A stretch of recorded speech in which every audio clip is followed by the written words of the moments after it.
So,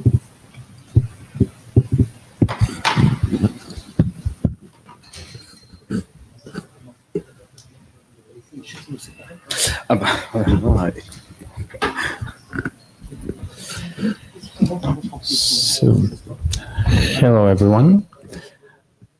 This is the meeting of the LPWAN working group at the IETF, and we are here together with Pascal. Okay, let me just scroll this down. Yep. So as with any IETF meeting, please read the note well before coming. In the note well, we say that in case you have any knowledge of, that this is your participation here, and everything that you say is considered as an IETF contribution. So in case you are aware of any IPR that may apply to things that you may say that you may want to contribute, please do come to the chairs right after the meeting. And if you don't want to do this, to do the disclosure, please abstain for saying all this. And of course, please do read all the other BCPs about anti-harassment and code of conduct and all these parts. As a reminder, everything the meeting will be recorded, and it is actually transmitted live over the internet. Minutes will be taken, and presence will be logged. Please, we'll be running the blue sheets in a couple of minutes. Please sign the blue sheets. And also, you have the link over the Etherpad for the minutes. As I said, well, this is the link for the minute takers. So we have already some of our minute takers that will be taking care of this. Please go there and write there your name. As a Jabber scribe, Francesca will be our Jabber scribe. Thank you very much, Francesca. So who will be taking minutes just for me to. So Ivo, thank you, Ivo. Dominic will be contributing. Sorry. Yeah, it's always a good practice to log in the Etherpad for two reasons. One is if you miss something, you can always read what was just said because somebody just took the minute. And if you said something, then you can check that your words and your name were captured correctly. So even if you don't intend to actively participate in the minute, it's still a very good practice to log in the Etherpad. Yes, thanks, Pascal. Actually, that's really, really important because we, as a working group that attracts people that come from industry that are first-time participants or don't have the IETF experience, don't have this IETF knowledge. So that's really important. Please go to this link and check what has been said. So on our agenda today, we have 2 hours and 30 minutes slot, which is pretty tightly packed. So we'll be following that everyone keeps in their time slot. It is the announced agenda as in the mailing list. So we have the opening with a short report from Dominic on the hackathon, and then we go over the main drafts, the SHIC over IPUDP, SHIC over CoAP. And we continue with a new presentation of how SHIC is applied to OSCORE. And then we go to the technology-specific drafts for LoRaWAN, for Sigfox, NB-IoT, timescale, and then we have some additional work. And we are very happy also to see the SHIC over 802.15.4 that will be presented. So would you like to add any point to the agenda? No, so we continue as it is. And we start with a short status of where we are and what we've been doing for the past couple of months. So we have fulfilled our charter item number 1, and we're very happy to have our RFC, our first RFC as a group out there, which is splendid because it is one of the first, if not the first document that is out there from our official standardization body, like informational, that gets all the different technologies on the same in the same document. So that it gets really used. We see this and we're very happy about this. On the second charter item, which is enable the compression and fragmentation, well, we are advancing really well, and today this is going to be one of the main topics with the ongoing working group last call of the UDP-IP SHIC. At the last IETF, we were talking about rechartering, of course, and one of the points that we saw also with our ADs and with Suresh, it is that we are going to be able to recharter right after we submit the IP UDP to the IESG. So this doesn't need to happen like at the IETF, and we do agree on the main items that will be there. So basically, we'll have 3 charter items that are taken from the charter item number 2. So continuing with the ship over co-op, and then go with data model for contract representation and documents for each baseline technology.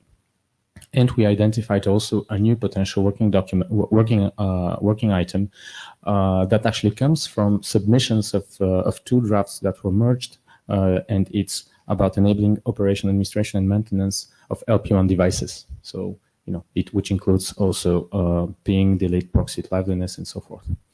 So these things will happen. I mean, they have been discussed, and we will continue with that once we get our work, once we get the IP UDP submitted to the ISG.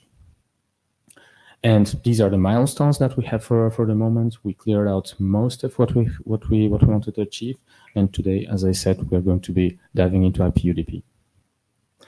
I would like to go over in just 1 minute to show us a short history of what we have managed to achieve in the past a little bit less than 2 years.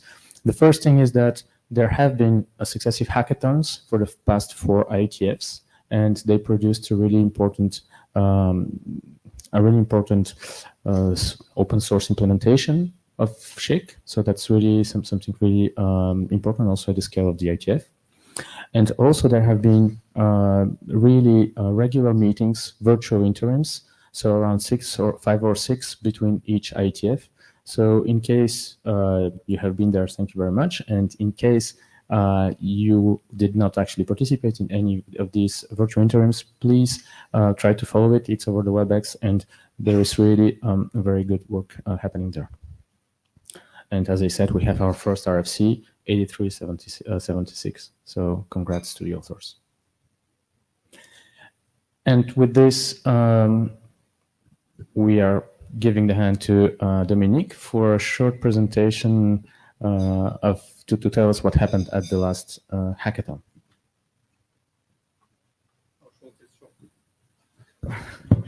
Well, 5 minutes is okay. Okay. Hello, everyone. Good morning. So as Alex said, we had a hackathon in the weekend before this meeting.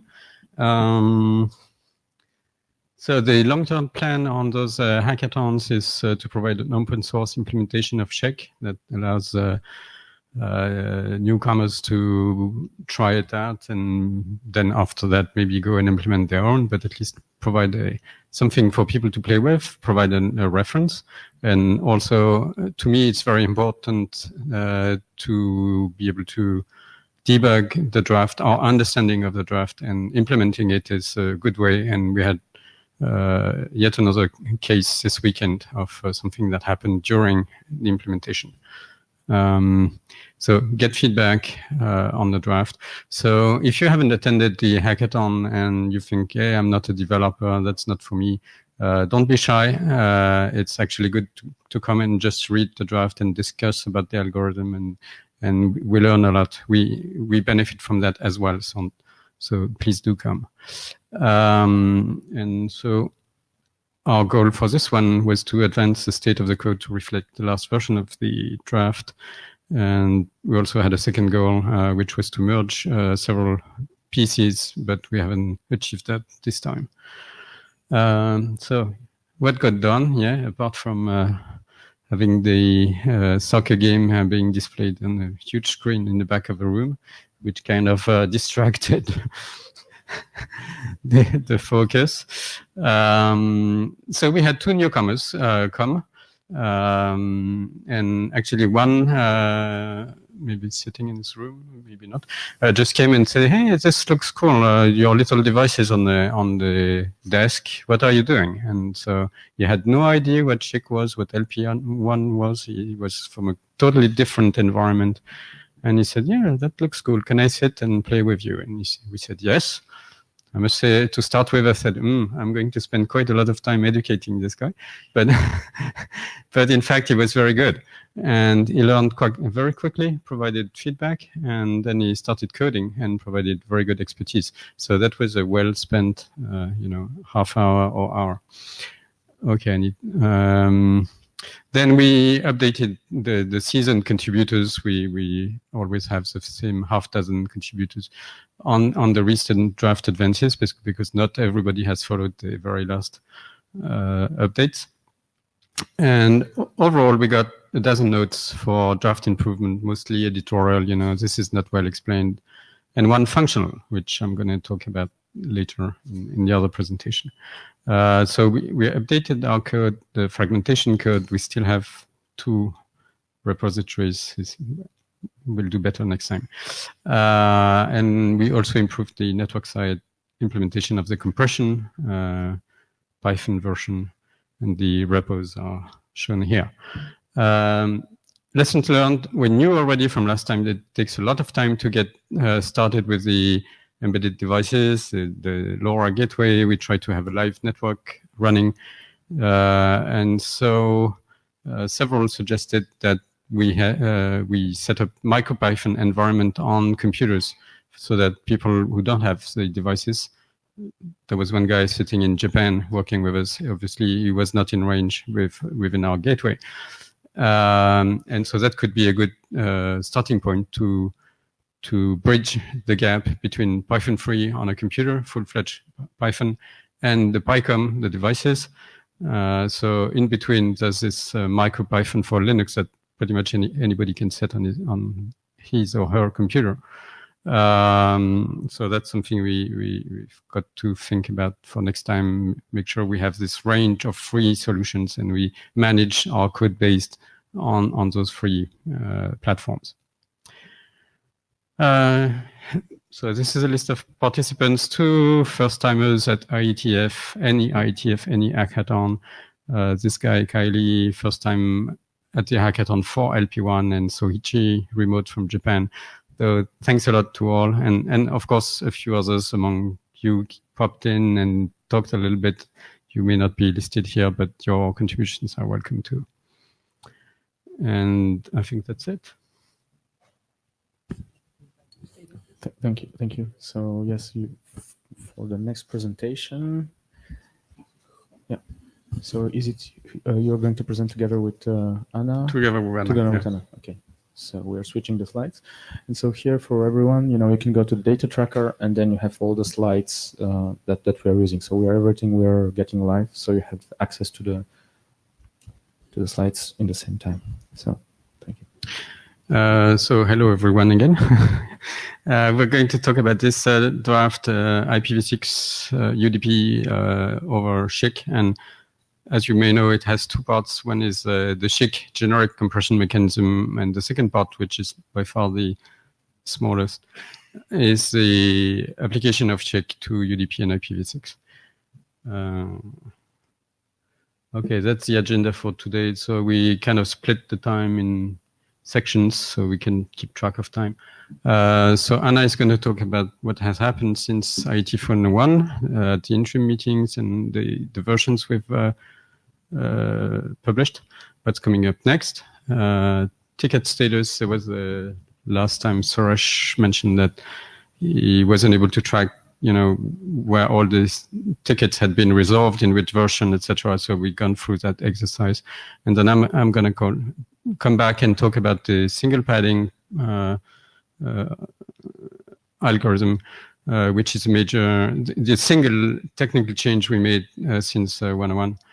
And then we'd go through the comments received since we started this second working group last call. Thank you. Sure. Hello. again. It will be a little bit different from last time. There will not be a talk show. He don't want to do it. But this time I will present a part of what we have done in this period. So there has been 5 interim meetings since the last IETF, where we published from version 10 to version 16. So we have made a lot of changes in the document. So the first version 10 includes almost the 10 first tickets we have discussed, from decouplet, fragmentation and compression, the rule ID, all the terminology from chic packet, chic fragment, and so forth that we don't have before. Then we start working in complete this terminology and improve the figure 3 that shows where fragmentation and compression is done. We take ticket 15, that is a list of things that we need to define in the technology documents for the Appendix T. We answer more questions or comments we receive in the tickets about the DTAG, and we delete the R size in all the figures of the fragment part to be more clear. In version 12, to be consistent with compression decompression, we add fragmentation and reassembly in order to have both sides in both part of the chic document. We have a very big discussion about the how to compress the variable length fields, and we decide to eliminate the white argument in the LSB in order to be more easy. In version 13, we completely add all tickets 18 about the variable length field text. Then in the last 3 versions, we continue working in the tickets we have. Then we discuss about the boundary that was not very clear what this means, and we change it for L2 words. We decide to pad once. Then this is a presentation that Dominique will make just after. Instead of padding twice, we are only using a single padding. We decide to put a rule ID, the same rule ID in the ACK from the rule ID we use in the fragments.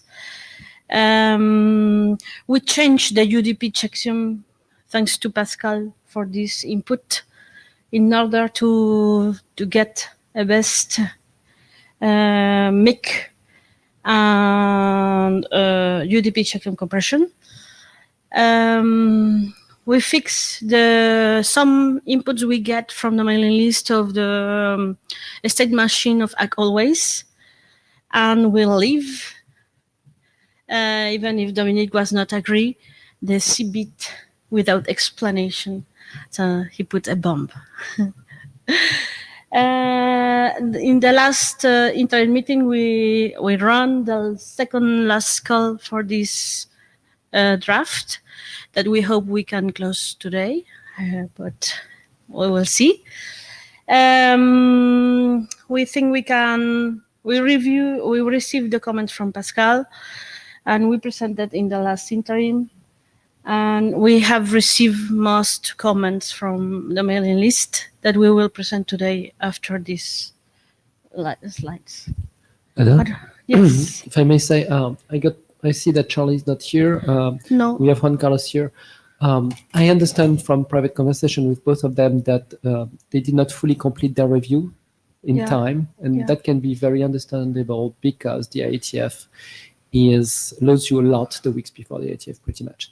So my wild guess is, based on discussion, we'll probably extend the workgroup last call like a week to give people like Juan Carlos and Charlie time to fully give us all the details they want. Charlie was clear on that. Juan Carlos, I was not 200% sure, but I think you still have things to tell us, right? Oh, thank you, because I can take my vacations. Great. No. Oh. Okay, what's coming up next?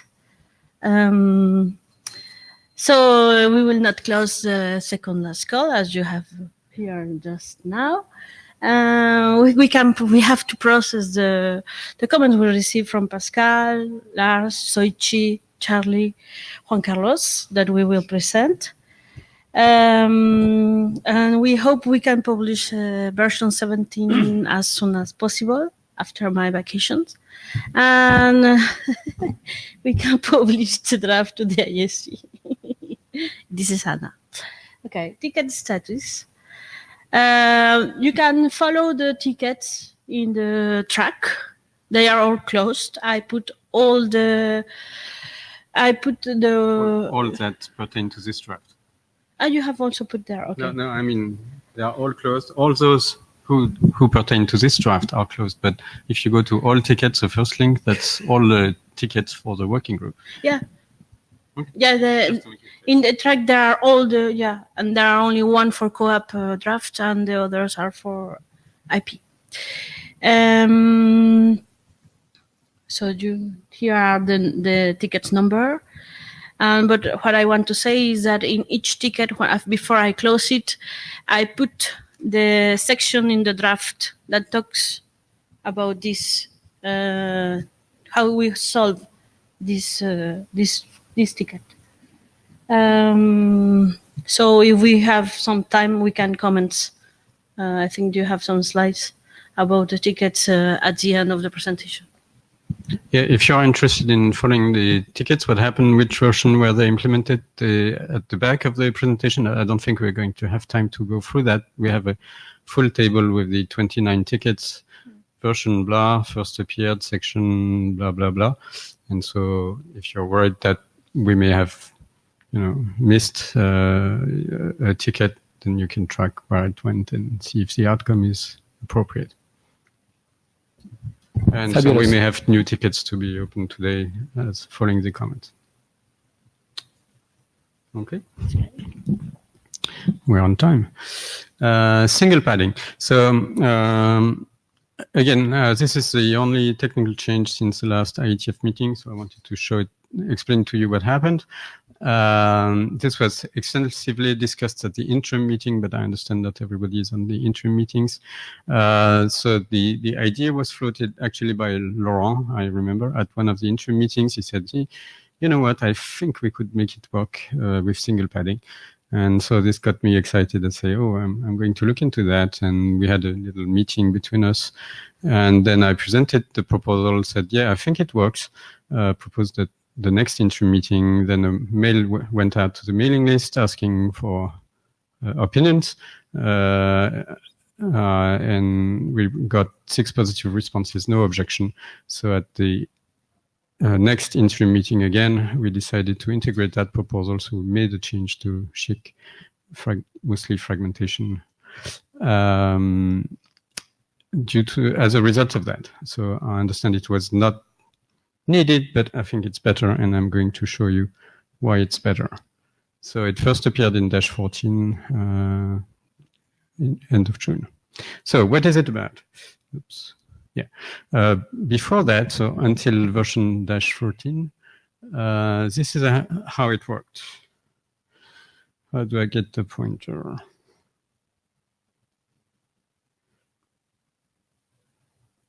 Yep. Okay. Before that, so sorry to recap. We have compression on the top, fragmentation at the bottom. These are two kind of sub layers within SHIC. And before that, what we had is we do SHIC compression, so header compression, which turns a IPv6 packet typically into a bunch of bits, which are the compression residue and the rule ID, and then either we send it. If we don't need fragmentation, or if the layer 2 does fragmentation for us, we send it to the receiver that decompression, or we go into fragmentation and send the fragments with an ACK mechanism. So because this is just a bunch of bits, SHIC is totally bit-oriented, not byte-oriented. then before we send it, we maybe most often on most layer 2s, we have to do some kind of padding to adjust to the next byte. And so until -13, this was done here. The compressed packet that we called a SHIC packet was padded to a byte before it was turned to fragmentation. And then fragmentation would send fragments, most of them without requiring any padding because they are inherently byte aligned. I'll show you why. And except the last one, which has so many bits to send that it cannot be naturally aligned to a byte. So we would have padding on that last fragment. So this meant we had two paddings, one here, one there. Looking at the same thing another way, this is a SHIC packet, which has its compressed header, the original payload of the IPv6 packet that we don't compress, and then the padding to a byte to make this an integer number of bytes. And then we take this SHIC packet and cut it into fragments. First fragment has a header, a fragment payload, which is part of that. Second fragment, third fragment, etc., etc. Last fragment takes a reminder of this SHIC packet.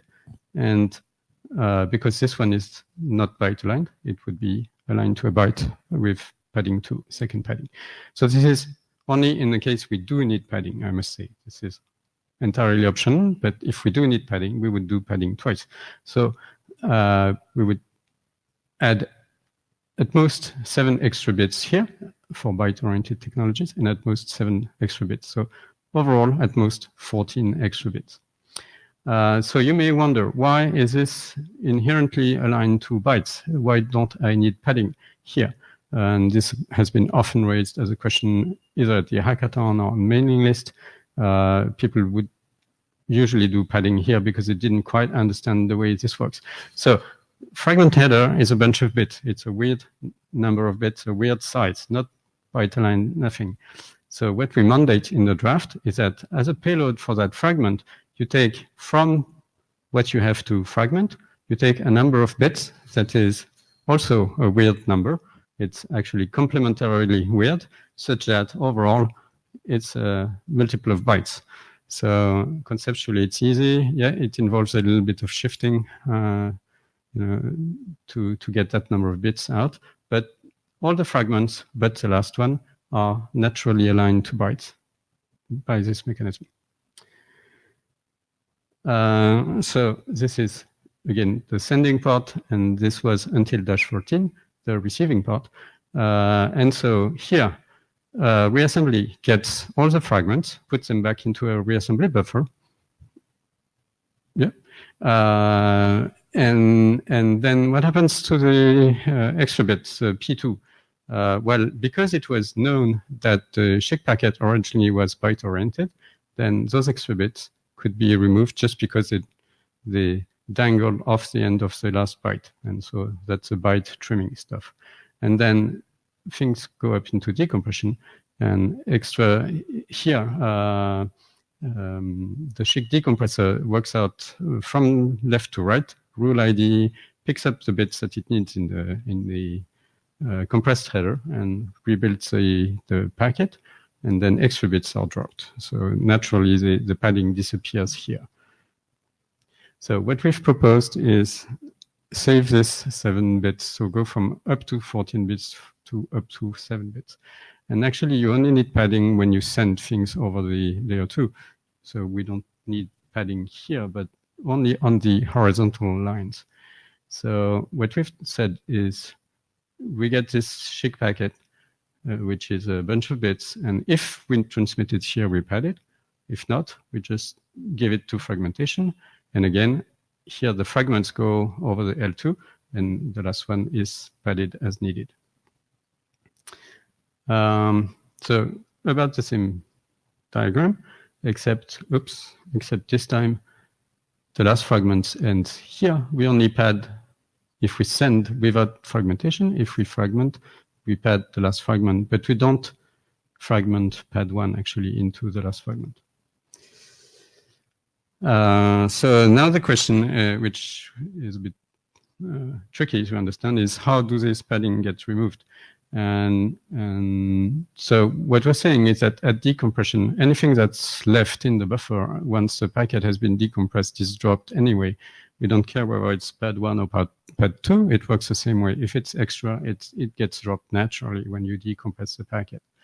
So this bit that we introduced here will be removed there. So that may be a philosophical question in terms of layering APIs. We get this question. So if you want to reopen that question, we can talk about it, but actually it works.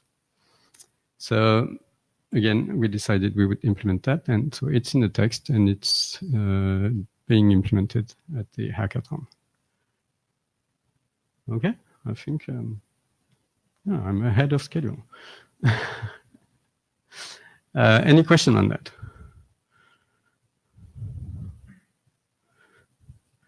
So yeah, again, if you plan on implementing Shake, make sure you understand that we got a comment from the LoRa guys who got it wrong on first reading. So reuse the slides to make sure you understand this one, actually, how it works.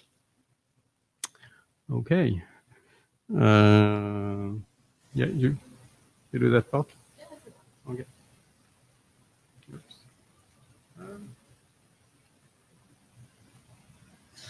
Okay, let's talk about ticket 15, Appendix D. Okay, thank you. What is this? Well, until now it is still raw. It's a list of parameters. We have not structured them. So there are no logic how to use it. The one question we have is if it's in the appendix, is it normative content? No. So it's an informational part for the technology-specific documents. What we were thinking with Dominique is perhaps we can structure this list because we received some comments about what happens if I don't use fragmentation. Do I need to specify in my specific technology document the fragmentation parameters even if I don't use them? And I say no.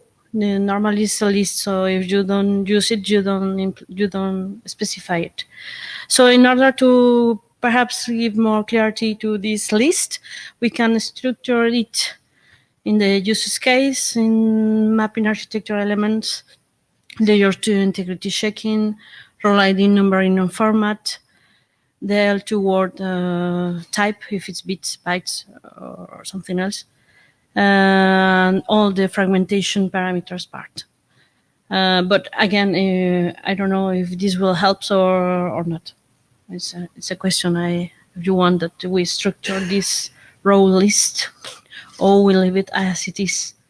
That's it about Appendix D. You have something else to... Yeah, I think that was a comment we got at least from Charlie, that this list was a bit like a laundry list. I'm not sure everything was needed, especially if we didn't implement fragmentation. So we will restructure the list, make it hierarchical. Does your layer 2 have fragmentation? Yes. Does your layer 2 need to use fragmentation from Shake? Yes, no. If yes, these are the parameters that you need to define. If not, you can just ignore that subsection. So it's an easy one. It's not normative. You don't have to make too much effort. I mean, the people who will implement those specs, they will be bright enough to see what's needed for them in that list. So I wasn't sure, because last time we said, again, that was a comment from Suresh, I think, that created ticket 15, was that you have to make sure that you spell out all the parameters that a technology-specific document needs to define. So don't define the parameter, but list that, make a note that these parameters have to be defined by somebody else. So is that normative or is that non-normative? If it is, it can't stay in the appendix, right? Well, yeah, but the thing is that, right, I mean, if there is a technology-specific document that doesn't specify one parameter is left out, well, it's not possible, right? They need to specify all the parameters so that it works on the technology. So what you put here is basically a guideline, something that helps them to say, well, okay, well, I need to specify that, right? But it doesn't remove from them the responsibility to actually, have some common sense and say, okay, well, I really need to specify all this. So your spec would work exactly the same if this annex was not there, right? So you don't need to put that from annex to your spec because it doesn't change the way your spec works. If some technology-dependent document does not use a particular term, it can always say not used, listed, not used, blah, explain why, done. So don't spend your energy there. We have to ship this draft. Okay, so basically you're saying this can stay as an appendix. I wasn't sure about that. If your work would not work without it, it would have to be up there. But you remove it, it changes nothing to the implementation. Right. Okay. Good. It's a helper for the other guys, right? And the launch release is perfectly okay. Okay. Okay. Okay.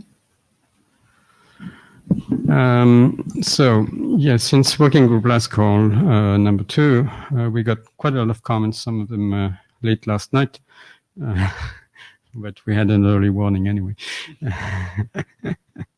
So I'm gonna we structure them, and I'm going to go through them. And if the authors are there, I want to explain.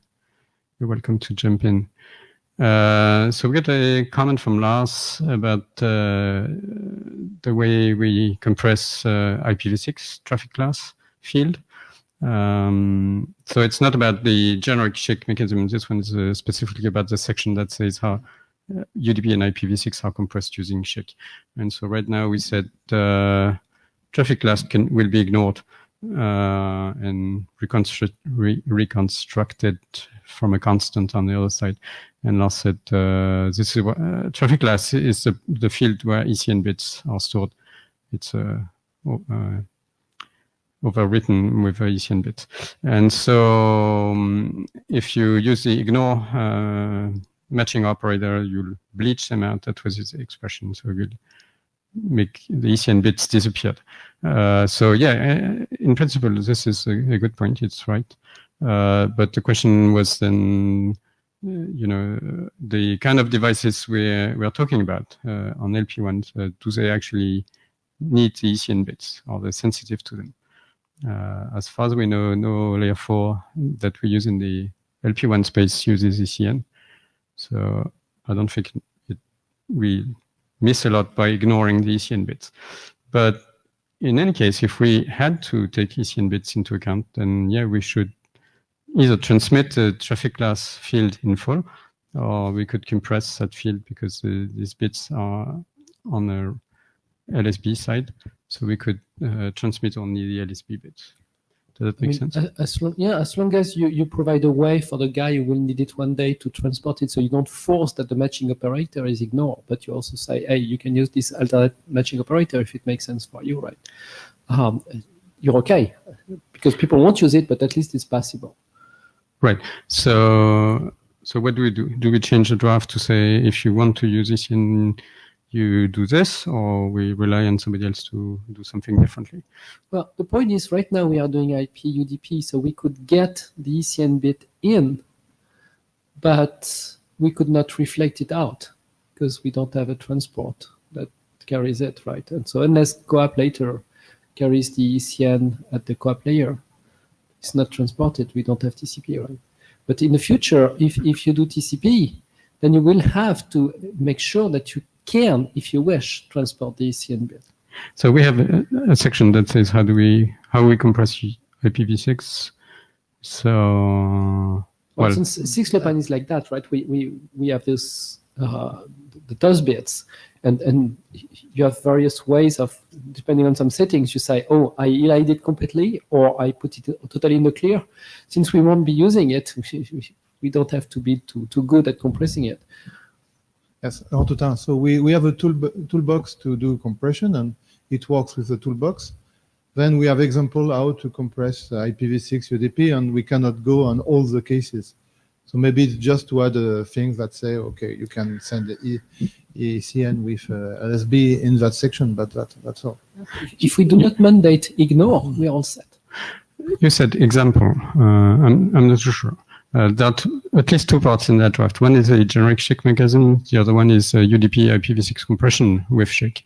So is this an example of UDP IPv6 compression, or is it a standardization of UDP IPv6 compression? If it's an example, then we don't care. Yes, we have to avoid. Make sure the text doesn't say that it has to be ignored, right? It's just make sure it spells like that. Okay, and in your opinion, what is the purpose of this draft? Is it provide an example or provide a standardization of UDP IPv6 compression? No, but we have the general mechanism, right? The general mechanism allows for it. So just make sure there is not a word somewhere which says, oh, the only matching operator for ECN is ignore. If we don't say that, then just apply the matching operator you need. So to you, the section on UDP IPv6 compression with SHIC is purely recommendations. There shouldn't be any must in there? No. But it can say you can compress it this way or this way or this way. Okay. So yeah, I agree with this, and I actually looked at this. So it starts with if the diff_ser field does not vary and is known by both sides, the field descriptor blah blah blah. So it starts with if the diff_ser field does not vary. So for me, that's like a generic framework, and you say, okay, well, it's applied like this. But in case it varies, well, then you can use some of the other things that are in the tool set. But actually, this brings maybe a good question is to provide some sentence. But I think it's already pretty reasonable. It's clear that okay, well, here are some recommendations, some general recommendations that works. In case you are able to use the standard framework and you want to do something that is not here, well, just use it. So you're saying last comment is already covered by the if in this paragraph, so we don't have to do anything. I don't see that it's not, right? I mean, okay, good. I like that. Okay, we had a comment from Edgar regarding data unit and MTU. So yeah, we'll come to you and update the text the best we can. Yeah, so that was the technical outcome, one of the technical outcomes of the hackathon. Soichi was working on the implementation of, especially of the new single padding technical solution that I just described. And so we have this MIC computation. I didn't go through it in detail, but we compute a MIC over the SHIC packet that was fragmented. And so as we said, it's a bunch of bits and it's no longer a byte-aligned stuff. And Soichi over Skype from Japan said, hey, so he hadn't fully understood this single padding mechanism. And once I got the explanation to him, he said, yeah, but I can't compute the CRC on that because it's not byte aligned. And I said, yeah, you don't need byte alignment to compute a CRC. CRC is just a linear feedback register. But he said, yeah, but all the libraries that I can use are byte oriented. Do I write my own CRC code? So that's a good point, implementation point. So do we just say, find a way of computing your CRC on a bunch of bits and don't bother us with byte alignment, or do we specify that we'll take the bits and fill up the last byte so we can use a standard library, or leave it to the technology specific draft to specify how they want to compute the MIC, because the CRC is left to them anyway. So if there is an implementer in the room, I'm not looking at anybody in particular, but you guys could come to the mic and say, was it difficult, not difficult? What do you suggest? I mean, 3 questions for implementers now. You will show up. Oh, okay, Arun. How did you do it, the magic? Arun Aklio. So I agree with Dominic that including these extra bits to CRC would be helpful, since most of the library which you find, they accept the byte array. Okay, so objections? So we make the implementer's life easier by specifying that we fill up the last byte. We've got Nicolas. Aha. Hey, can you hear me? Yes, there is a bit of noise behind you. If you could speak up a little bit, Yes, your voice is a bit Is that better? It works, but I was gonna say that I'm also for byte-oriented CRC. So just padding with the end of the last byte to enable standard libraries. Yep. Sounds good. Thank you, Nicolas. If you can do something to your mic, because when you'll be presenting, it's a bit awkward. Yes, There yes, is a I'll do. noise. I'll do. So I guess we'll do that. We're not going to call it padding because we are doing single padding, so that would be a second padding for the single padding proposal. So it's just byte fill-up. Okay, so we got comments from Pascal as well. So that was part of the Shepherd review. This partially filled all zero window is complex. And actually, not everybody understands it from reading the draft. Most people assume that all windows are full, even though it's not, especially in ACK always mode. It actually makes the description a bit more confusing because we go a long way in not saying that the windows are full. And so try to find the appropriate statements that leave that possibility open.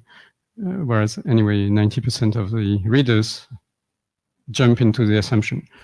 So Dominique, there is also a clear benefit when the receiver can infer that it has received the full window. Such as this? Probably. So. Okay, so what's the situation if you haven't followed that conversation? So right now, we don't mandate that the windows are fully utilized.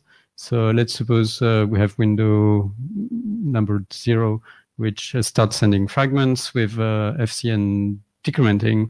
So now at this point in time, we mandate that the FCN, the counter, decrements from the maximum value that's known, win max FCN, in a sequence decrementing down, and then the last one must be 0 and doesn't have to be contiguous. So a sequence like 4320 is legal at this time.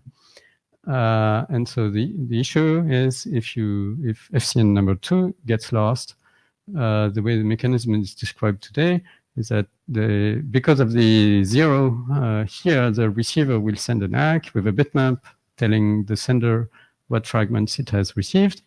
The sender will discover from the bitmap that FCN2 didn't get through, and so it will send FCN2 again. And so now the draft says the sender is not obligated to send FCN0 again. And so here we have this situation where the receiver got FCN2, but has no way of knowing if FCN1 is going to follow or not. And so the situation stays there until the timer expires. It's not a very long timer, but it's still some time. And then because this timer expires, the sender will now send an empty all 0, which is kind of an ACK request. We'll get the ACK from the receiver, and from that it knows that FCN2 got through, and it will start sending the next window, W equals 1. So we have this extra time here and extra round trip. So if there are 3 options. Either we say, yeah, it works, even though it's a bit longer with a timer and the explanation is a bit harder. We could leave it like this and educate people as to how this is supposed to work. Or we could mandate that windows be full, i.e. you're not allowed to send 4320, you have to send 43210. Or we could also mandate that when you do a retransmission like this FCN2, you have to send FCN0 again, which serves as an ACK request. So these are the 3 options. And after discussing with the authors and with Pascal, we were in favor of option 2, mandating that the windows be full, in part because it makes the draft simpler to understand, leaves less open to interpretation. So in which case it works like this. FCN2 gets lost, but we have FCN1, FCN0. Bitmap comes back. Sender discovers that FCN2 didn't make it, sends FCN2 again. And now because all the values for FCN were correctly received, the receiver knows it's the end, and so it's in the ACK, so we don't have a timeout. So I sent a mail on the mailing list proposing that as an option, as a solution, the remedy to the problem. So far we got 5 supports on the mailing list, no objection. So if anybody objects in the room, that's time to voice your opinion. Otherwise, I think we'll just go for that. Juan Carlos Zúñiga. No, I support option 2. And in fact, looking at the detailed text, I think that is fine for the sender. For the receiver, I think we might need to specify that the SHICAC must be sent after either a null 0, null 1, or the last fragment, because at this point we know which one is the last fragment that was retransmitted. I think the text is already there. I'm not sure it's clearly, but well, Yeah, it the was text- late night when I was reading I it. think the text says if the bitmap is full, we will send an ACK. But if the windows don't have to be full, then the ACK Right. may legally not be full, even though all the fragments have gone full. Right. If that clarifies that But yeah, behavior, then that's fine. yeah. To do for Juan Carlos, check that the text is there or not. Well, we'll go through it anyway. Pascal had another comment. The text sometimes talks about the expected window, and I'm going to use that drawing. For example, here we are, here we're sending FCN4, FCN3. They have the W bit 0, so at this point we are expecting more fragments from window 0. This is the expected window. And the text says if we get a message with that looks like a fragment with W bit equals to 1, we reject it because this is not the expected window. So in this example, it's easy. What Pascal commented on was that at some point, there is a point where a receiver doesn't know what it expects, and the text looks like we always know what we expect. And for example, again, in this document, in this sequence, after the ACK has been sent out, the receiver could legally receive either the next fragment for the next window, so the window bit has been flipped, or the ACK has been lost, and the receiver, the sender will send an ACK request under the form of a null 0, and this one will have the window bit 0, and both situations are perfectly legal. So in this case, the text should be clear that the receiver is not expecting anything, neither 0 nor 1, or expecting both, actually. And in fact, if we implement the change that the windows be full, then this kind of goes away. There is another side effect of this expected window, which is if you just silently drop the wrong window, then you'll come back to the right window, but it's actually window +2. And so I'm just wondering if we really don't agree, and that's the text is very clear on that, and there are good reasons for that, to get packets out of order. Seems to be that if you start being in the wrong window, the only thing you can do is abort. But maybe I'm wrong. You should, silently dropping the wrong window. So like the sender sends window 0, you're on window 0. Then we move to window 1. Who is we? Is it the sender, the receiver? The sender is always the one who moves to window. The receiver has no way to change window. So you switch to window 1, but for some reason the receiver still thinks it's on window 0. So we are in this mismatch situation. So if we just silently discard, as they say, we being the receiver. The receiver. No, I think you're right. So if the receiver discards blindly, now when we go back, sender goes back to window 0, it looks like, oh, we just dropped those things, we're back on the window 0 we were. But no, we flipped from 0 to 1, and to senders, we flipped from 0 to 1 and back to 0.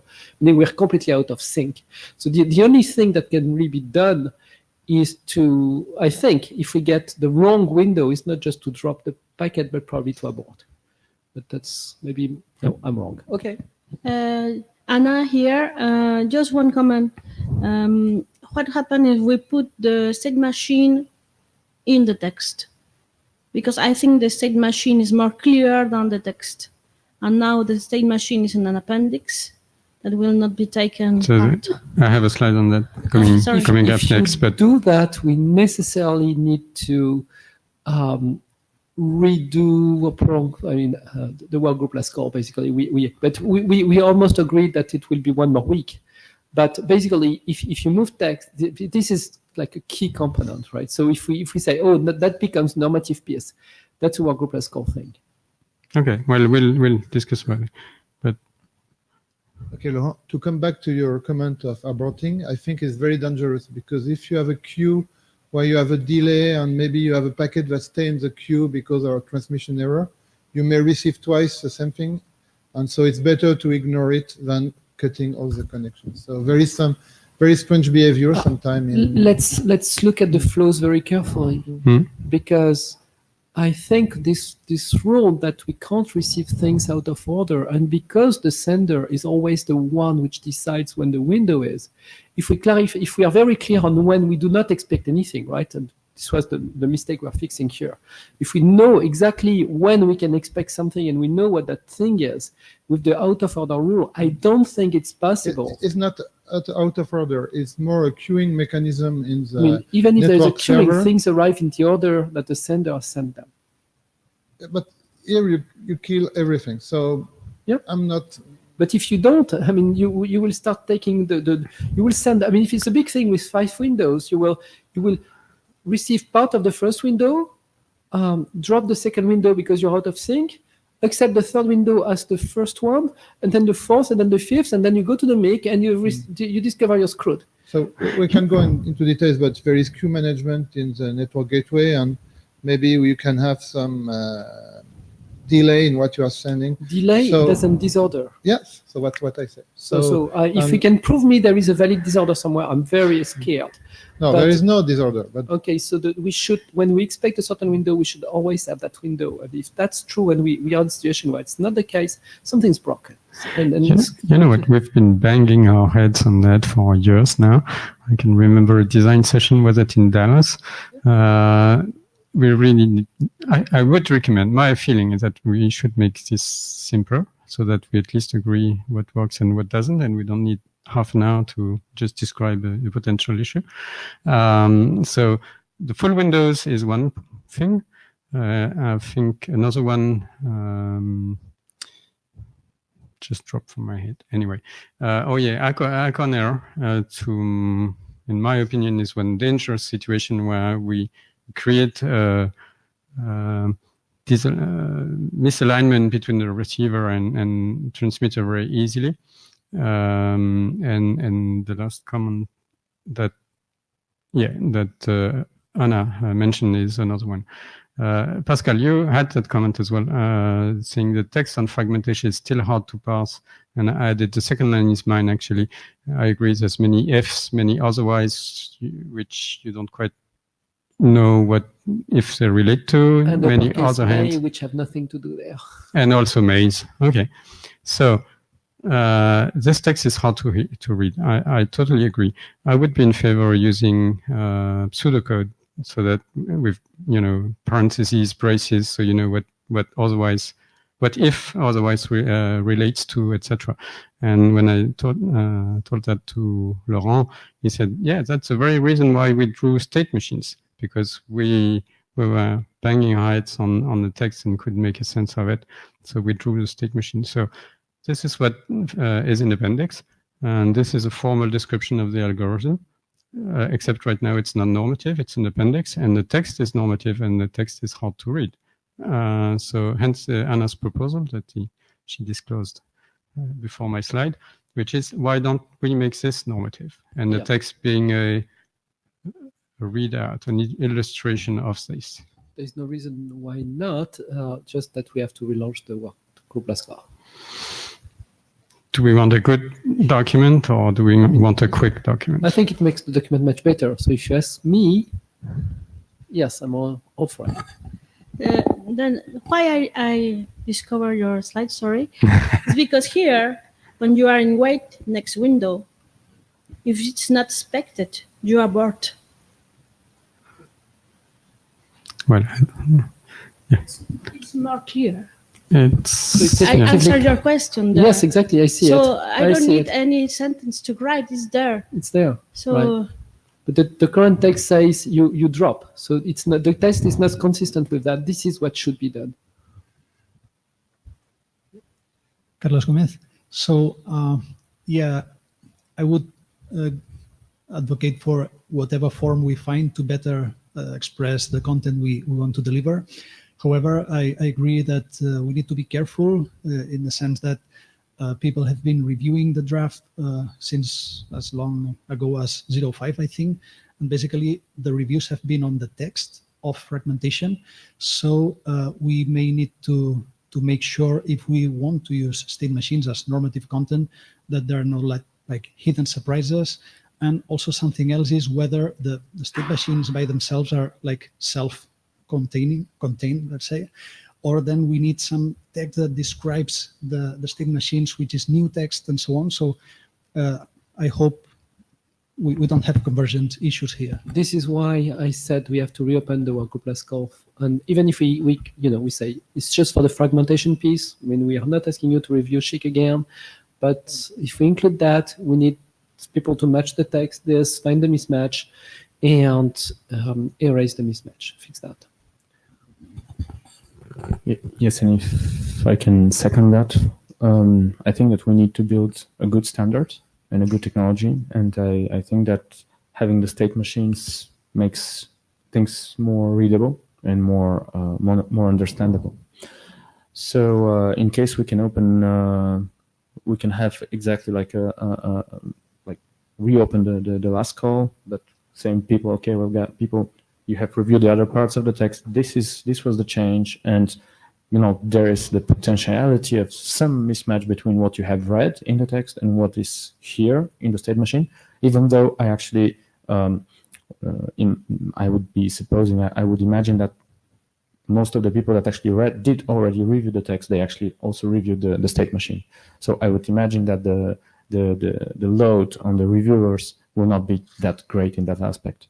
But we need to produce good quality standards, right? So for me, I would, in case there is also agreement in the room, I would root for having something that's clearer, that's simpler to understand as normative, and have like a descriptional text that can be, non-normative eventually. I see that Juan Carlos and Charlie are now both in the room, and yeah, exactly. So you arrived in the nick of time, Charlie. We are talking about reopening the workgroup last call because we are to close it today. And I mentioned that you told me on the personal discussion that you did not complete your review and you wanted more time. And the question to you that just falls in the nick of time is whether the time you need is on the whole document or more specifically on the fragmentation piece. Because the discussions we are having now are on the fragmentation piece. And I was thinking that we could close the workgroup last call and say, Chic IP UDP is all set. What's still open is the fragmentation. Let's reopen the workgroup last call for the fragmentation piece, including this as part of the normative text. So that's pretty much the proposal that's on the table. But does it work for you? I mean, do you think that you're happy with Chic, as opposed to? This is I'm Charlie Perkins, and thank you for asking. I see that it's high priority. I think that the solution is nearly in hand. I saw the comments from JC that I think deserve to be considered and worked out. And when that's done, I will try to finish the review, probably 3 weeks or so. Would that be okay? Yeah. The question really was, do we need to reopen the workgroup last call for the whole specification, or is it enough that we just reopen it for the fragmentation piece? Because you did some review already, you published it. The question is, do you think you covered Chic, and that what's left is on the fragment, or do we need to reopen everything? Well, the fragmentation is by far the most complicated part of the document.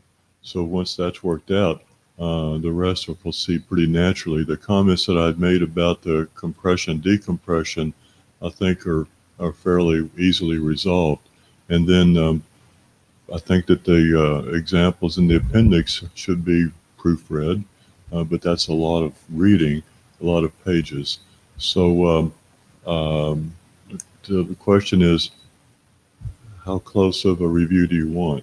So I will try to make a review for the redesigned fragment algorithm and finish the review, because I had some concerns about what was being mandated when layer 2 already would do fragmentation. So I will finish the comments about that. That particular point you can discuss with Edgar right next to you, because that's something that he has raised anyway. And I think we have a resolution for that, so I'm not too anxious. So right now on the table, the proposal will be that we reopen the workgroup last call only for the fragmentation piece. For the annex, they come right out of the implementation running on the air, so I'm not too anxious either. I mean, it's more like for the education of the reader, because the bytes are correct. So it's more for somebody who implements to check his implementation, see if he's getting the same result. But I'm not too anxious that the bytes are correct, because I guess they were captured in the air, right? So, but yes, it's always good that you look at them, but I think it's most for the learning of the users. That's why they are not normative. So yes, I would focus on the fragmentation, unless there is a problem with that. So I agree with your priorities, but I also know that there are people who can read certain formulations of the mandates in different ways, and I'm quite sure that it can be sharpened. And some people, no matter how many times you tell them, they'll point to an example in an appendix to validate their point of view. And yes, this is why we have interrupts also. But I do think that, well, I mean, okay, if we get review comments, we'll look at them, because if there is something to fix, we'll be happy to fix it, right? Anyway, we won't let an error in the document when it's pointed out. But what we want is that the fragmentation works. Agreed. Juan Carlos Zúñiga, Seahawks again. So I would be okay with opening for the fragmentation part. In fact, the comments I sent last night focused only on the fragmentation. So depending on the discussion of today, that for me that could be like okay. On the state machine side, though, I think that there could be some mismatches, and I wouldn't mind seeing the state machine as one example of the normative text, but having both in the normative side, I would be not so easy about potential mismatches or duplications. For instance, one example that I was suggesting in the text to clearly separate the sender and the receiver behaviors, because right now they were all mingled. So to me, that was a very good way to explain how the standard works. But for the state machine, I think it's a little more complicated to understand what it is. I wouldn't mind, again, having it as an example for an implementer on once you understand the specification. Okay, this is a way how you could implement it, and actually I don't mind where it is in the spec, but I would rather have the text being the normative side and this being an example in whichever part of the standard. And one last comment: the comments I sent do not include yet the state machine. There were a lot of ambiguities in the specification that I tried to clear out with my comments last night, but that still not covers the state machine for sure. Oh yes, because it was not normative, right? So, but still, it would have to be cleaned. I'm just saying that I did not go through the state machine because I was first making sure that we had an agreement, and then okay, let's clean the state machine. The point was, I mean, if we move the state machine to normative, we are asking the group to review it. And yes, I mean, it would be reopened. I'm seeing things like wait for next window. We just said, the point is this is very concise. It's very, I mean, it works, but it's hard to understand by itself without text. I mean, there's no way to do code out of this, right? You don't even know what all those acronyms are for. So certainly this needs to be sustained with text. Yeah, that was my suggestion, that this be normative and the text stays there, but specifically as an help to read the state machine. Otherwise, to make the text crystal clear, we will need to have states, name states. In this condition, the receiver enters this state, and in this state, if it gets this, it goes there. And basically, we're paraphrasing a state machine. So. Right, but you need to have text which explains every little block here and explains what's happening where you are. Wait for next window, for instance, is not a very good name for something because you don't know what the next. If we are really waiting for next window because of what we just said, right? Well, no, we do. No, but anyway. So yeah, Okay. Go ahead. Edgar Ramos, Ericsson. I actually totally support what Carlos and Juan Carlos has also said about the state machine. I mean, for an implementer, it is very nice. I think you see the state machine, you know, okay, where I put the things, and then I just kind of mirror it in my code. But from understanding the standard, it makes it quite hard. Like, at least in my opinion, knowing what flows to follow and knowing where the things might end up and why and so on, it is not intuitive. And I would prefer pseudocode, actually, type of text that the state machines as they are. There is another reason for this, and is that if it becomes mandatory, it means that I have to basically mirror the same thing in a norm in the standard, I mean, the other technologies documents. And it becomes quite hard when there are things that are not used, for example, or when there are things that, how can I say, they might have different, let's say they might deviate from what it is here. Then there are also specific cases or special cases that it would be better that they are like explained in a way more why is like that. So why you send an abort? I mean, what is the reason behind that? I understand that that's what you want to do with the support text, but I would prefer to have it more, if you are leaning towards these kind of things, in a pseudocode, more verbose in a way. Yeah, I would say that's the main thing, is that I'm also worried about how it will mirror then later to the other documents. Go ahead. Okay. So yes, that's actually a very good point. You're pointing out to supporting an external SDOs that can take text actually from here, make it normative. So maybe one of the points is that we know that we need to improve a little bit, at least the textual description of the fragmentation part, and that has been done already in principle. Maybe what we can do is so give some more time to the reviewers to review this textual representation, and also ask people to review, because I think that the state machine is also an important thing, right? So it is important thing. So we cannot, I mean, even if it's not non-normative, I don't think it's a good idea to have a state machine that does not correspond to the text, right? Alex? So yes? Can I suggest something? It seems to me, from what I hear from the room, that we have a freeway choice. One first choice is keep the text normative, improve it, and the state machine stays as an appendix. And yes, it needs to be consistent. It would be nice if it were consistent. Second choice is create new pseudocode that becomes normative, and pretty much the text disappears, or maybe stays as comment for the pseudocode. Third option is bring the state machine as a normative part and use the text as an explanation for people to be able to read, to parse the state machine. And in the first case, it's pretty much in continuity with what we have, so maybe we don't need to open a new working group last call. We could just extend this one. In second and third case, it's a totally new text and it's a new working group last call. I think that's the situation. I'm so totally in agreement with you. I mean, that's exactly what I have in mind. So that's why, after careful thinking, I think Edgard is right.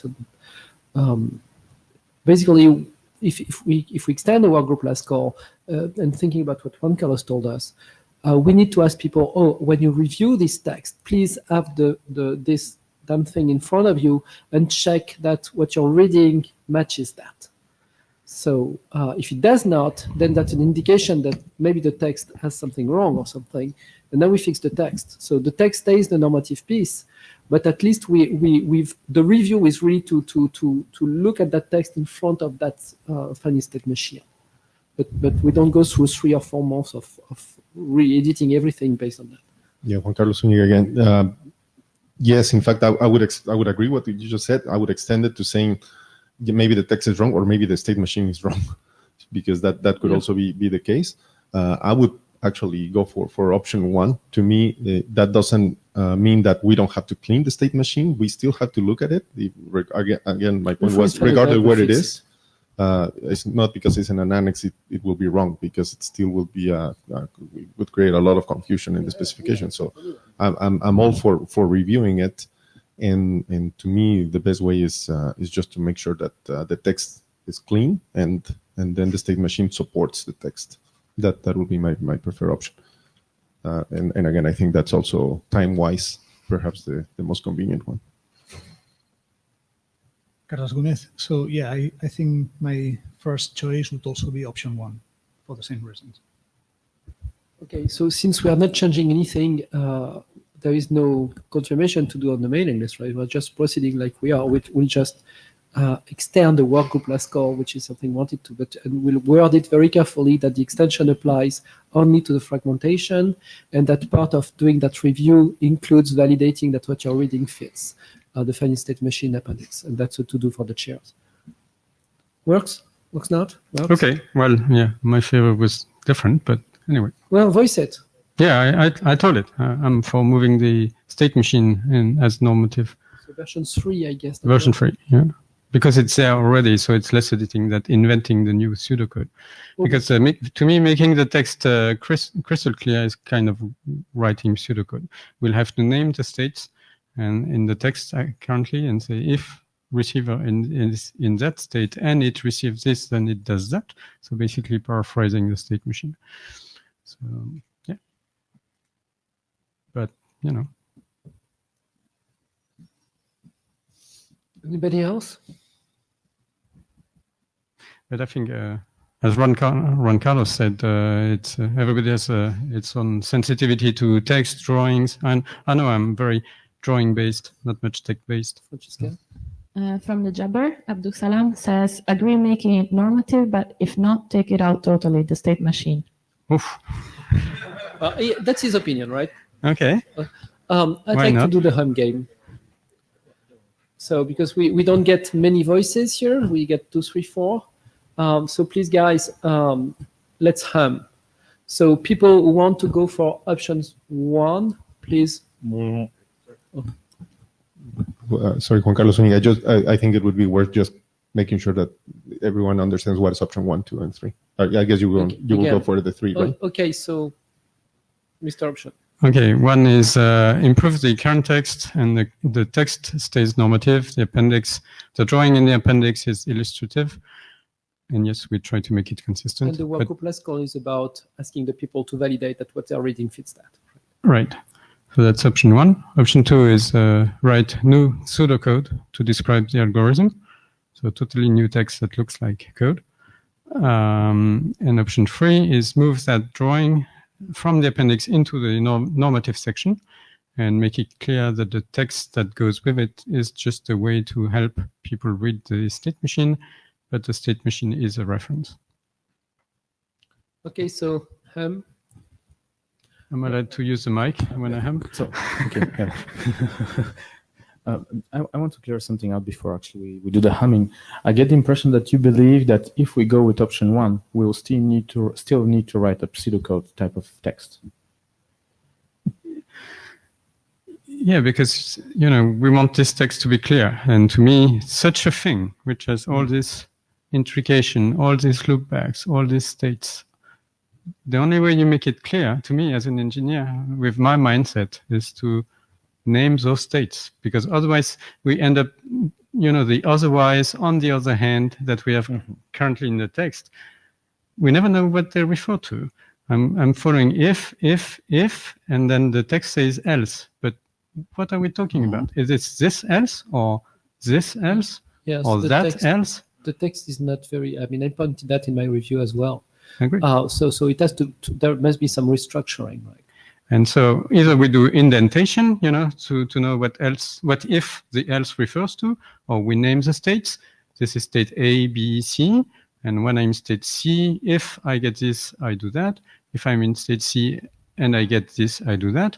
And then it's pseudocode. Well, and it's paraphrasing the state machine. The text is not really structured, but it's mostly like that already. So by just putting things in the right blocks, you would be there. So, I mean, I'm Charlie Perkins. I just want to strongly agree with what you just said, because we can't tell if the state machine is right or not if we don't understand it. And the understanding comes from the intuition we get from the names on the arcs and the actions and so on. Yeah. And also, I would not like to see it be normative, but that's part of the vote. you would like, or you I would not like to see it be normative. not? So you, okay. So, Edgar? Edgar Ramos again.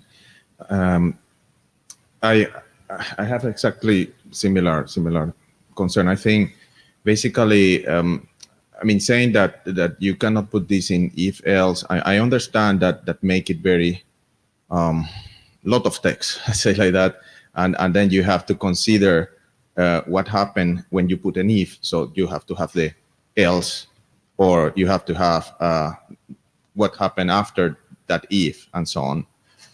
But that's what it make it a whole sequence in a way, so that you can think what happened from the beginning to the end. And I think it shouldn't be maybe that mix like it is at the moment. Maybe that everything is analyzed like one case, but maybe there should be some kind of initialization, and then there should be one part of the sequence. Then sending packet, that's another part of the sequence. And then error case, and then maybe there is something that is more specific for the error case. I think the text could be a bit much better structure, so that actually depict the description of the state machine in a much clearer way. So the problem I have now with the two options that you are given, or three options actually you are given, is that it doesn't really reflect what I'm saying, because I don't know, is it number one, meaning that this restructuring can happen? No. Or is it that number two? And it's not necessarily that it has to be exactly pseudocode, but when I mean pseudocode is if then whatever else. So then I don't know about these options of voting. Then it's a bit conflicting for me what to vote, because I'm not sure what does include.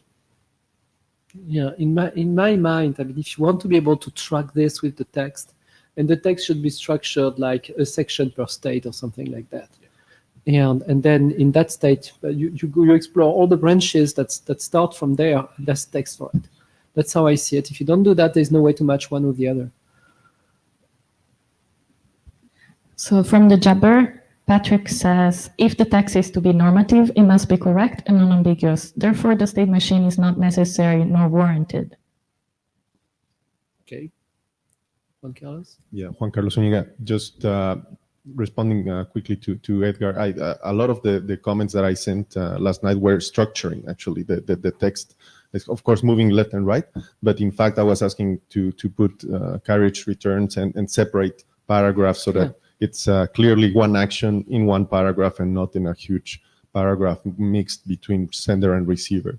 So it goes in line with that thought, and that's why I will personally support option one, because I think the text can be improved widely, and then it's clear to understand what's happening. And it didn't take you like 3 weeks to rewrite the whole thing, right? It was a pretty straightforward way to restructuring the existing text so that you get this. So well, it took me a long okay, but I mean, actually we're having drinks all night, so it's okay. So if we need to go with the hum now, option one, the way I hear it, it goes with, we have the text that is restructured in a way that Edgar and that Edgar. Yes, but we have the state machine next to it, and we are able to read it, but the state machine remains in the appendix, so it is non-normative. So that is option one. Option two is we say, well, we have some text, but we need to rewrite some pseudocode around it, and then I'm not sure if we and then we can put the state machine or not. I mean, we'll see. And option three is we put the state machine as normative and we put some illustrative text. So these are the points. So now we can do the humming. So those of you who agree, who would like to see option one, please hum now.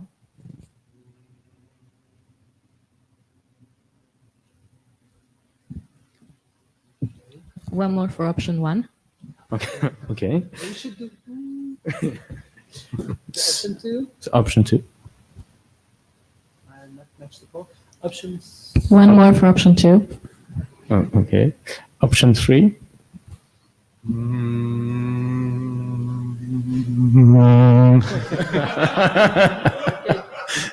Okay. Yes. Yeah. Yeah. Can you do it again, option 3? Without the guide?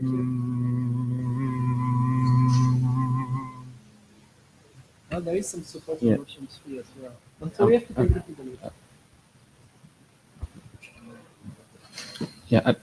So just for the note takers, so option 1 seemed to be like a bigger, like a majority of the humming that we heard.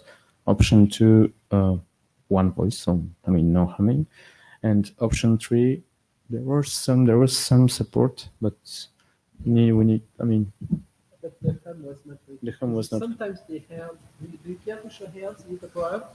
Because I'd like to show hands because the hum was. Well, let's let's I mean, you know, some tools are better than others.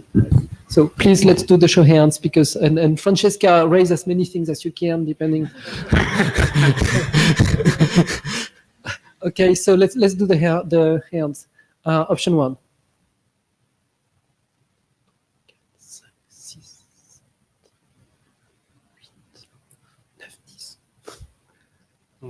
Something like 10. Okay, option 2, 11, no. 11, I counted. 11, okay. And option 3. 5, 6, 7. I mean, stop doing this, right? You're kidding me. So it's not, there is no strong. +1. 8. 3. Well, we cannot say that there is a clear consensus. So And then there were yeah. people who voted for 1 and 3, which makes their life much harder. Yes. And Well, when those ones are the authors, it makes life even harder. So, Use the mic. I'm sorry. I've seen some authors voting for both 1 and 3, which makes life even harder. So there is no clear consensus here. So we need to take this to the mailing list. That's for sure. I do hear the point of so what Edgar mentioned actually was pretty a good indication for me that if we make the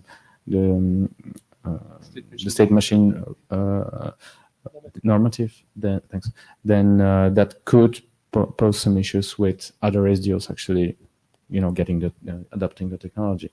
But let's get this to the mailing list. In both cases, we will continue the working group last call, and we'll take the decision how we move the things around. I do feel that in any case we need to improve the text a little bit, so that's happening. There's no question about it, and we do need in both options that were priority. We do need to see how the state machine matches to the text.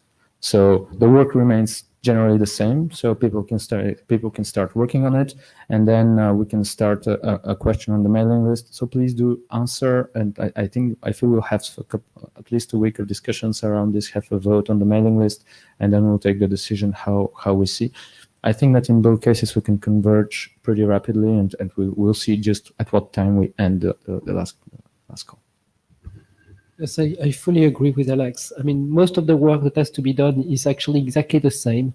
Whether we, at the end of the day, we take this finite state machine up or not. Because anyway, the text has to match it. The text has to be understandable and has to be restructured so as to match it, right? The only thing which I'm a bit afraid of, and completely agree with Edgar, if some technology just needs a subset of this or needs a superset of this, then all of a sudden the normative FSM is a problem. And so let's do as if we took option 3 and we'll decide at the last minute, quote unquote, whether we actually effectively make it normative, but let's review it as if we were on the path to make it normative. Because anyway, the text and the FSM have to match. Because anyway, we would have to do, like Alex said, the exact same change in the text has to be done regardless. And Juan Carlos Zúñiga. Just one last comment to keep in mind in supporting Edgar's point. We would have to rethink also the technology-specific documents. So in terms of reviewing the text and updating the text, we have the same work exactly to do, regardless. So let's work on the text. Okay. Okay. Let me fly through the last comments in 2 minutes. Yes, if we can get down to 1 minute, that would be good. 1 minute. I should have said 5. Okay. Oops. Charlie. Yeah, the MIC, I think we had a discussion over the mailing list about that. To us, MIC is mostly making sure we got all the fragments in, not that each of the message was authenticated. So, well, yeah, just if I coined the term L2 which can be a bit, and I said in most generally the SHIC packet is not aligned to L2 so obviously if L2 is a bit, then the packet is aligned. Yeah, maybe there's a better wording. UDP elision. Yeah, if you use fragmentation for something. Oh, sorry. If we don't fragment, can we still elide UDP checksum? So yeah, we could rely on L2 CRC if it's strong enough, and the technology-specific document should tell that. Or we could fragment the packet into one fragment just to have the benefit of the MIC if we want to have the MIC. I don't agree with that. I'm sorry? I don't agree with this. You don't? Okay. You can always try in a technology-specific document to play that game, but the ISG will kill you. Because I don't want to rely on IEEE. When you have a layer 2 CRC, well, a normal IP packet has a layer 2 CRC of like 2 bytes, and then the UDP checksum 2 bytes. So the strength is 4 bytes. Now, if you say, I just use my layer 2 CRC, you just get rid of the UDP checksum, which IPv6 mandates. So you will have to fight the whole world if you just to say, I have a 2 byte CRC, and that's good enough. Okay. So I will not try that on this spec. If somebody wants to try that on this technology spec, well, good luck. Okay, we'll remove that option. We can still send the UDP checksum in full, not elided, or we could fragment into one fragment so we get the benefit of a MIC. But there is another discussion which is very different. I want to insist it's very different.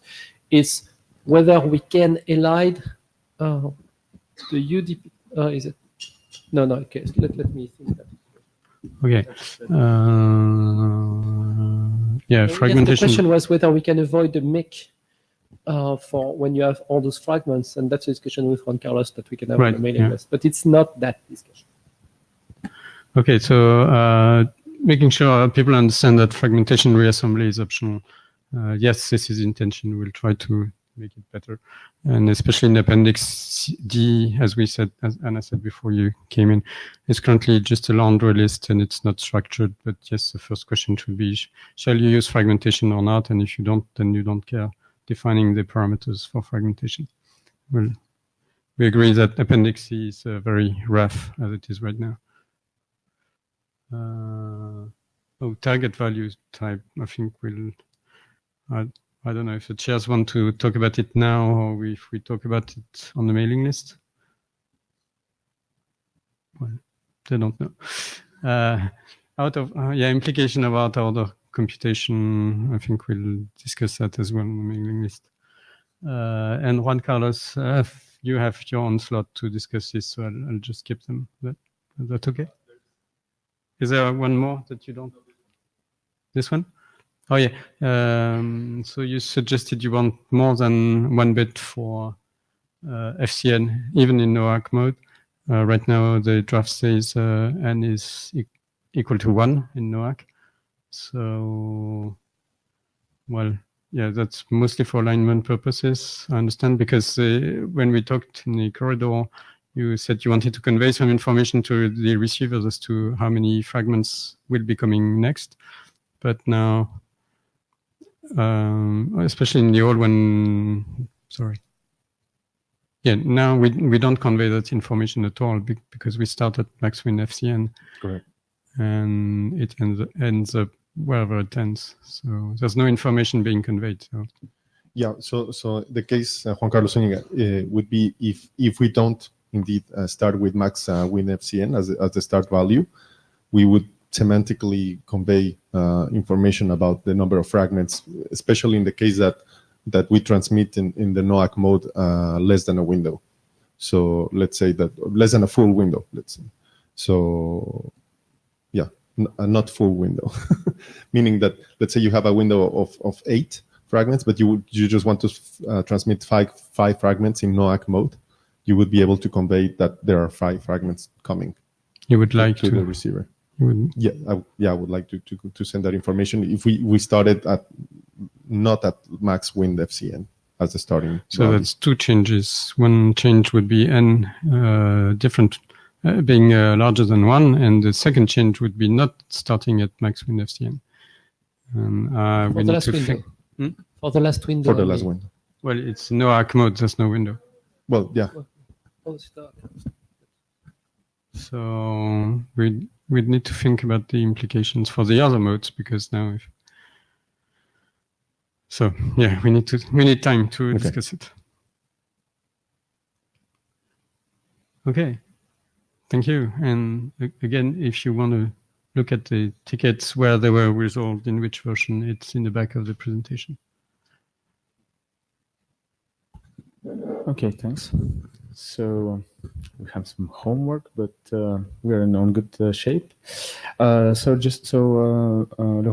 for the next presentation, we are running 20 minutes behind the schedule. So we would like to ask some of our presenters to reduce a little bit. So Juan Carlos from 15 to 10 minutes. So if you can shorten it a little bit, the presentation. And Laurent also, because there are 2 parts, there is the co-op part and the OSCORE part. So we had a 45-minute slot. If you can get down to 30 minutes, that would be really great. So mostly spend time on OSCORE to show the usage. Yeah. Okay, just if I can have my slides, it would be better. Okay, so I'm going to talk about co-op. So in fact, just to give you the story at the beginning, we wanted to have 2 documents, one that describe IP UDP compression, and the other one will be co-op compression. And we move all the good tools in the first document. So in this document, we describe more how to do the compression of co-op. So first, we explain what is the difference between UDP IP and co-op, because you don't manage the compression in the same way. In co-op, you have asymmetry in fields. They are not the same in different way. The fields are variable, so you have different lengths, and all that things make that co-op is a little bit different than what we do with UDP and IPv6. So we have the first section that explains that. And we have also had recently a new section about OSCORE. That is a way to secure co-op, and we can have very efficient result with that. And I will not go into detail because Ricardo will present it. So the scope of the co-op document can be seen in 3 ways. Either we compress co-op UDP IPv6 and a single rule, or we have a specific rule for co-op, and we have maybe other rules for the rest of the stack. Or for a case of OSCORE, we have 2 rules. One, we will focus on the inner header, and the other one on the outer header. So I will go very quickly in all the fields because I don't have too much time. But let's say that it's a regular mechanism that we have defined in SCHC, so it's not very complex. And we go in for all the fields that we have in co-op and all the options. So what is important, for example, for type or code, this is a symmetric field because you find it in request and answer.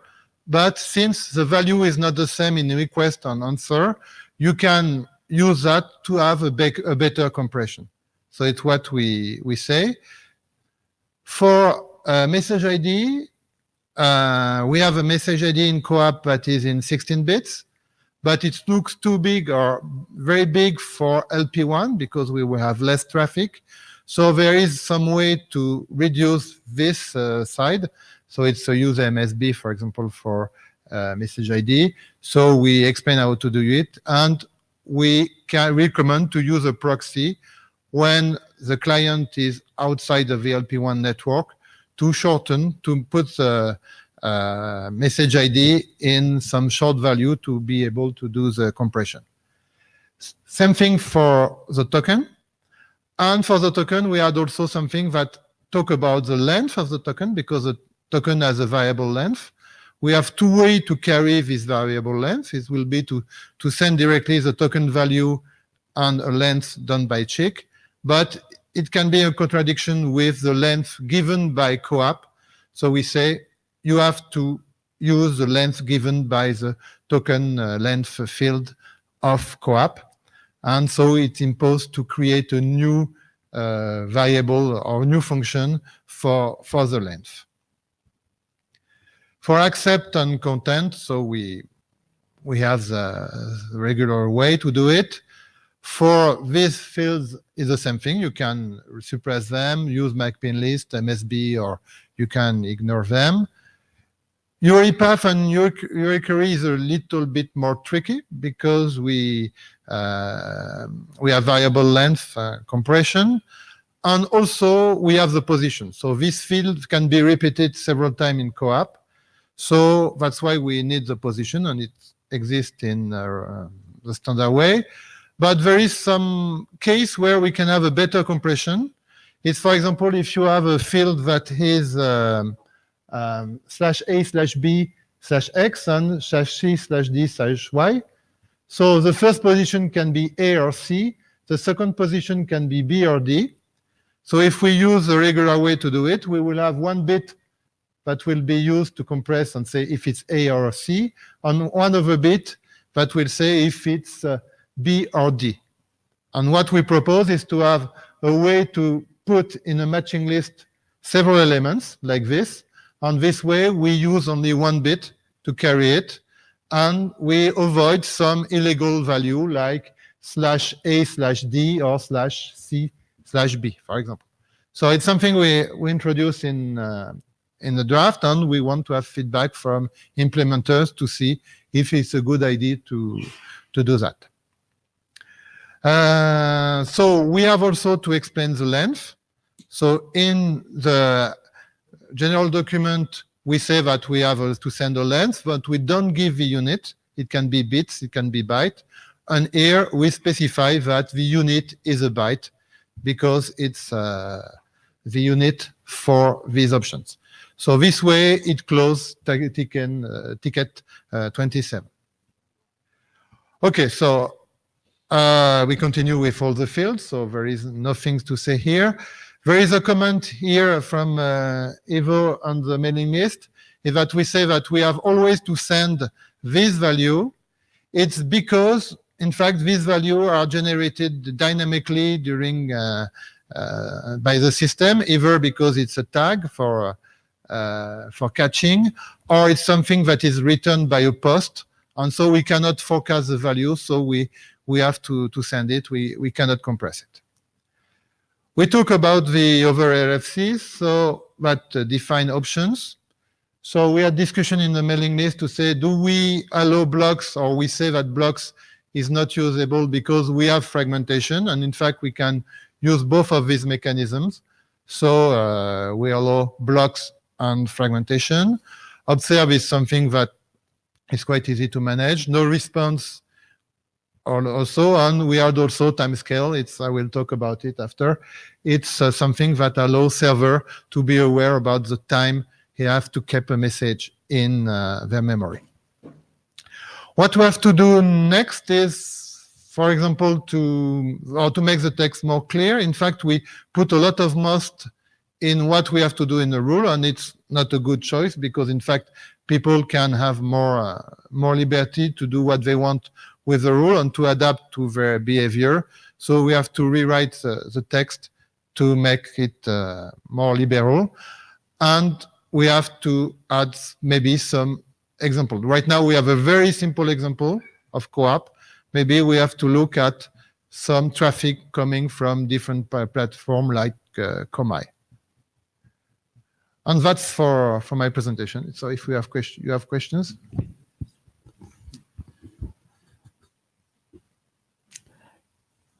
It's good. So just for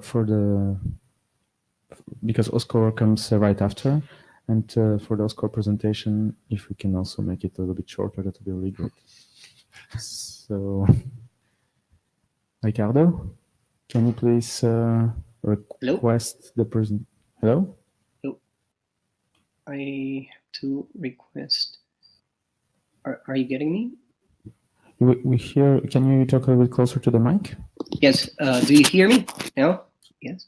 Yes, we hear you. So, Ricardo, if you are able to, because you already presented some parts of the slides, and Oscar is a very good application, but we are running a little bit short on time. So, if you're able to make your presentation in 5 minutes to 10 minutes, that would be really perfect. Okay. Okay. Yes. I will try my best. Yes. Okay. I will be speaking about how we go about compressing Oscar with SHIC. So if we can go to the next slide.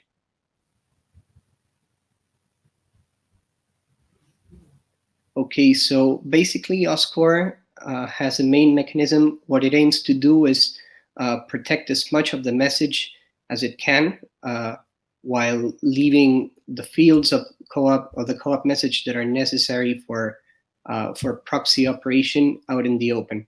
So what we identify is that inside of how it works, it splits the message into a plain text and sort of a proto-outer header, which will contain the encrypted message.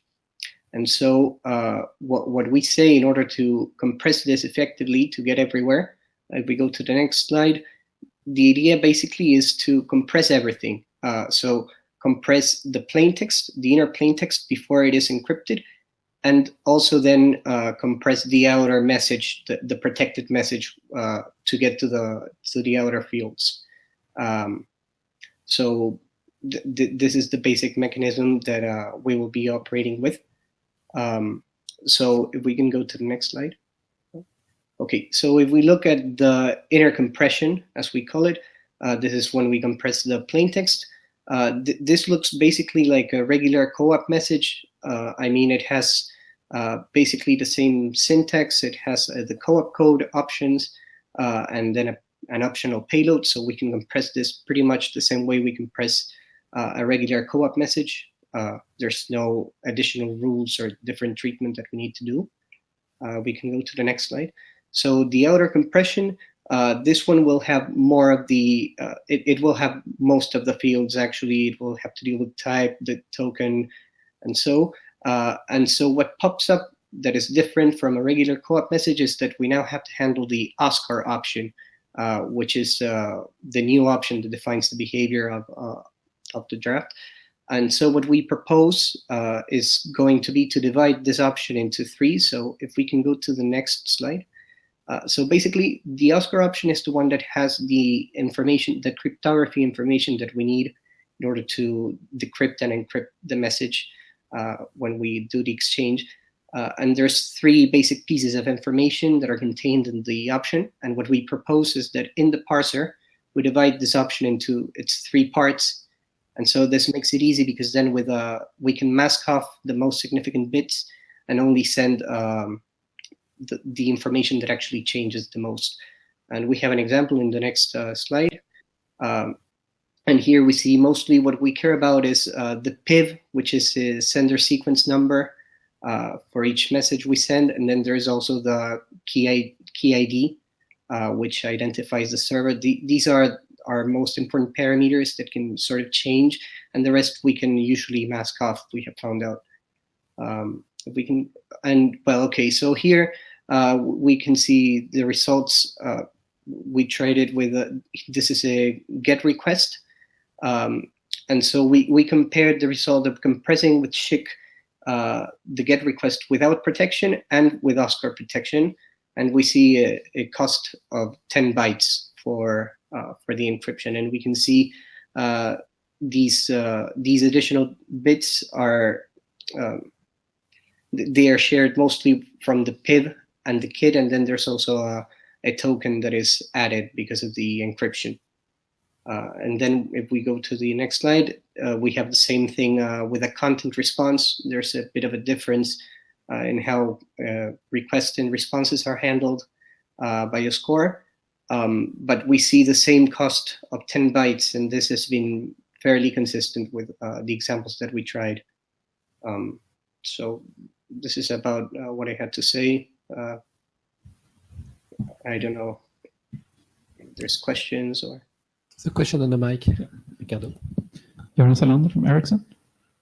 Well, I'd like to thank the authors very much for including Oscore in this document. It's very, very nice. And since Oscore has this inner and outer part, you could use SHIC on applied twice. And I think that's very well described in the draft. I had the chance to talk with Laurent and Anna yesterday, and I promised to come back with detailed comments. I don't have them at the moment, but we noted the one thing about slight confusion about the term ciphertext. So we are using in Oscore the same definition as in RFC 5116. So that's the standard reference for authenticated encryption, and ciphertext there includes the authentication tag. So there is a single output, and the authentication tag we obviously can't compress. So that's something that we have to add. But otherwise, it looks very nice, and I'll come back with more specific comments. I also want to thank for this very pedagogic presentation of Oscore. It's actually the best we have. So people who don't know anything about Oscore, I point to these slides because that's the best introduction. Thank you very much. Okay, thank you. Excellent, Ricardo. Hi, Francesca, one of the Oscore authors with Göran. I don't know if Ricardo can hear us. Yes, I can hear. Okay, good. So I also read the draft very quickly, and in particular the Oscore part. I don't have the co-op part comments yet. I have a couple of comments, and I try to be quick. So a couple of minor comments. I thought in the example it would be actually good to show the inner compression as well, like the actual how the inner compression works, because right now it's only the outer compression that it showed. Okay. Then I think I understand from the draft that when you use Oscore, you have to mandate two set of rules for inner and for outer. Yes. And I see nodding, yes. And I think that would be good to have it explicit for people who do not understand that, like just to clarify that. Okay. Another thing, in the example, I saw that there is no field for key ID context. Now, in Oscore, you can not use the key ID context, but I was just wondering, if you define that field, do you always have to have it in the rules and have it like maybe empty byte string, like equal to empty byte string or something like that? So not only for that field, but maybe for all the Oscore fields. If you use Oscore, you have to include the Oscore fields in the rules or something like that. Maybe that needs to be clarified. Okay. Another comment was, so you include what we call the flag bits. So this is maybe a bit obscure for people who do not know Oscore, but okay, time out or? You have 1 more minute to finish, and thank you very much for all these questions. Okay. But mailing list anyway. Yeah, of course.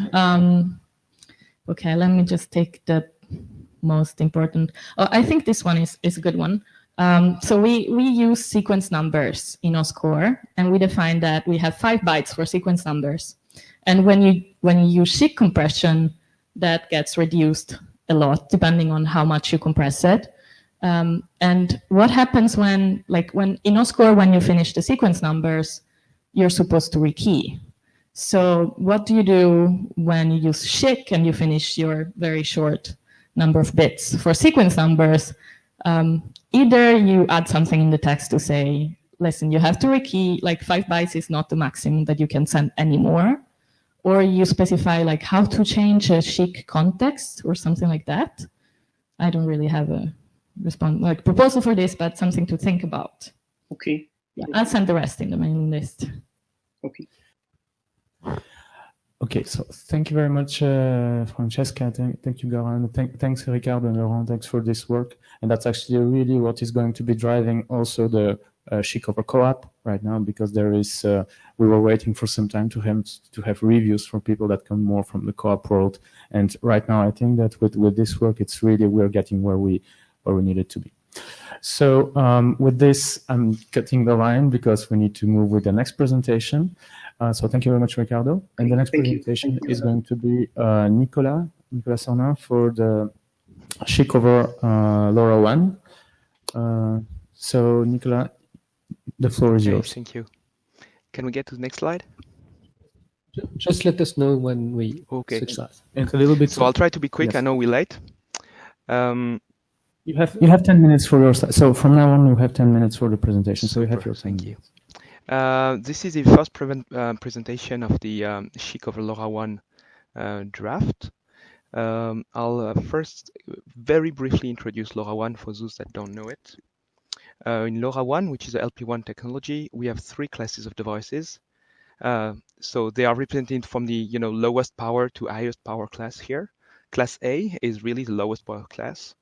The device transmits whenever it wants, and then opens two tiny receive windows following every uplink. So the only time the server or the network has an opportunity to talk to a device is following an uplink.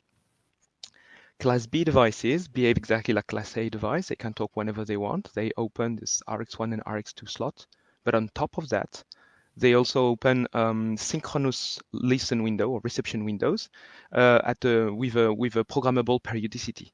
So in that case, the network can initiate a downlink to a device in any of those scheduled listen windows. You have a latency, which is the periodicity of those listen windows, but you can initiate a downlink from the network. And in Class C, the device is basically listening all the time when it's not transmitting. So clearly, Class C is not for continuously battery-powered device, but it can be used temporarily, and it has the lowest latency because basically the network can talk to the device whenever it wants. So those three classes of device come with different, will have different impact on the way we perform, for example, fragmentation on SHIC. So we're going to have to describe the SHIC fragmentation with some parameters that are different for those three classes of devices. This is just what I wanted to introduce. Thank you. The document status. For the moment, we have mapped the LoRaWAN architecture to the component of the SHIC framework. We have also described, we have given the technology-specific parameters for fragmentation on the LoRaWAN, or at least we have proposed the first set of parameters for the three classes of devices. And I will be seeking some, for this we have made some trade-off, and I will be seeking feedback from the audience on some of the trade-offs we've made at a later stage in this presentation. Okay, good. So here is typically the selection of parameters we've done today for fragmentation. The fragmentation works differently on the uplink, so from device to SHIC gateway, and in downlink from SHIC gateway to device. And that's actually linked to the asymmetry of the network. We have far more uplink capacity than we have downlink. We can tolerate a lot more uplink messages than downlink messages.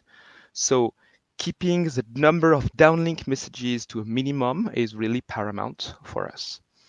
So on the uplink, we're using a window of 8 fragments. So this is why FCN is actually encoded on 3 bits. Rule ID is on 3 bits. We have 1-bit DTAG. This DTAG field is simply actually used to be able to be sure we're actually cleanly separating 2 consecutive fragmentation sessions. So it's really alternative between 0, 1, 0, 1. Same thing for window. Window is 1 bit, and this is used to clearly separate 2 consecutive window. The payload might be any number of bytes, as of course it has to fit into the limitation of the L2 layer. So this was designed to get an exactly 1 byte header, because LoRaWAN is byte oriented, so L2 word is 1 byte. So this uplink fragment, the selection of the rule ID field as 3 bits was actually really designed to end up with an 8-bit header. On the downlink side, we can basically acknowledge every single message. So fcount is now only 1 bit. So all messages have a 0-bit fcount except the last one, which is an all-one fragment, which is actually therefore has a 1 in the FCN field. Every single downlink from the network is actually acknowledged by the device and retransmitted if it's not acknowledged. Peculiarity here, because our header is now 6-bit, the payload of each fragment is actually x bytes plus 2 bits each time. And we apply the appropriate padding in the last message or in the last fragment of the fragmentation session. So there are a few questions I have for the audience. So currently we're encoding rule ID on 3 bits. We have 1 rule ID which is actually reserved for fragmentation. So that leaves 7 rule ID for UDP or CoAP header compression. We think that is enough because we have worked out typical CoAP example, and they only required basically 3 rules. So what we have implemented are an unconfirmed post, a confirmed post, and a confirmed get method, both uplink and downlink, and we can do that with 3 rules. But basically, we still have very naive in this field. We are newcomers.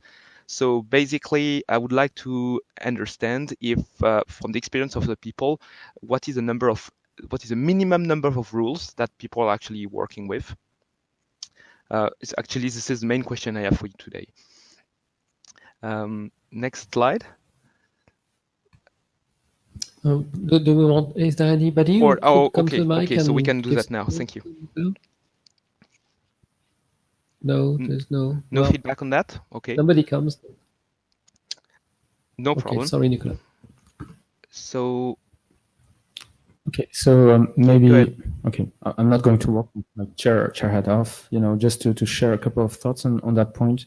I think that it would be good to have a couple of default rules that will be used, by any device. I mean that can be applied to all devices, and they're having a limited set of rules would be good, and then probably use some of these rules as some kind of a prefix for extended rules that can be used in future deployments, where you can say, well, if it starts, I don't know, with 111 or 110 or something like this, then actually the rule ID is longer, and go into a much wider, a much bigger set of rules that will be specific to the device. Is that actually allowed by the current SHIC spec to have a variable length rule ID coding?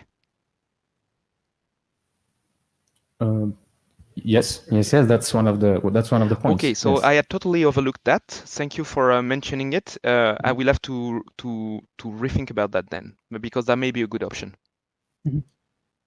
No, but it's very consistent with what you proposed, right? So the things that you're saying is okay. Well, there's this default bootstrapping set that is of 3 bits, and parts of it it's going to be like, okay, well, like one of them is going to be pointer to the extended set that could be exactly something very rich. So another question there is basically to simplify the implementer's life and make implementation more consistent across different platforms.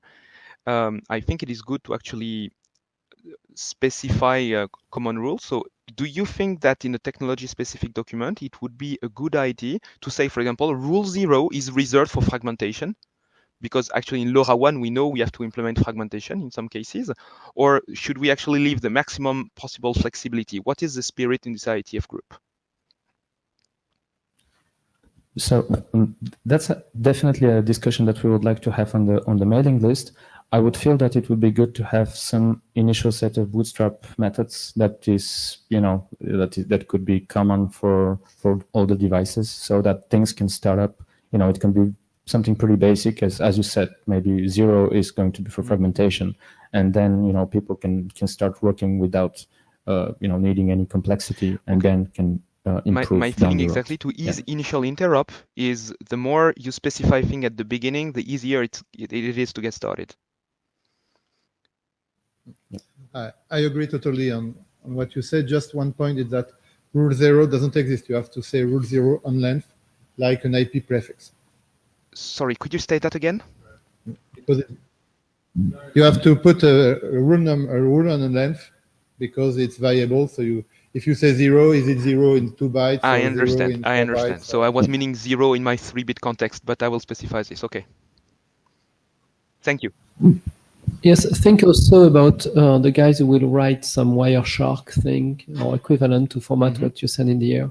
So they will love it if you have common value. Yes, because you can do standard filter. Okay, so basically, then in that case, in the technology-specific document for LoRaWAN, I will try to propose a very basic set of rules that any device will need anyway.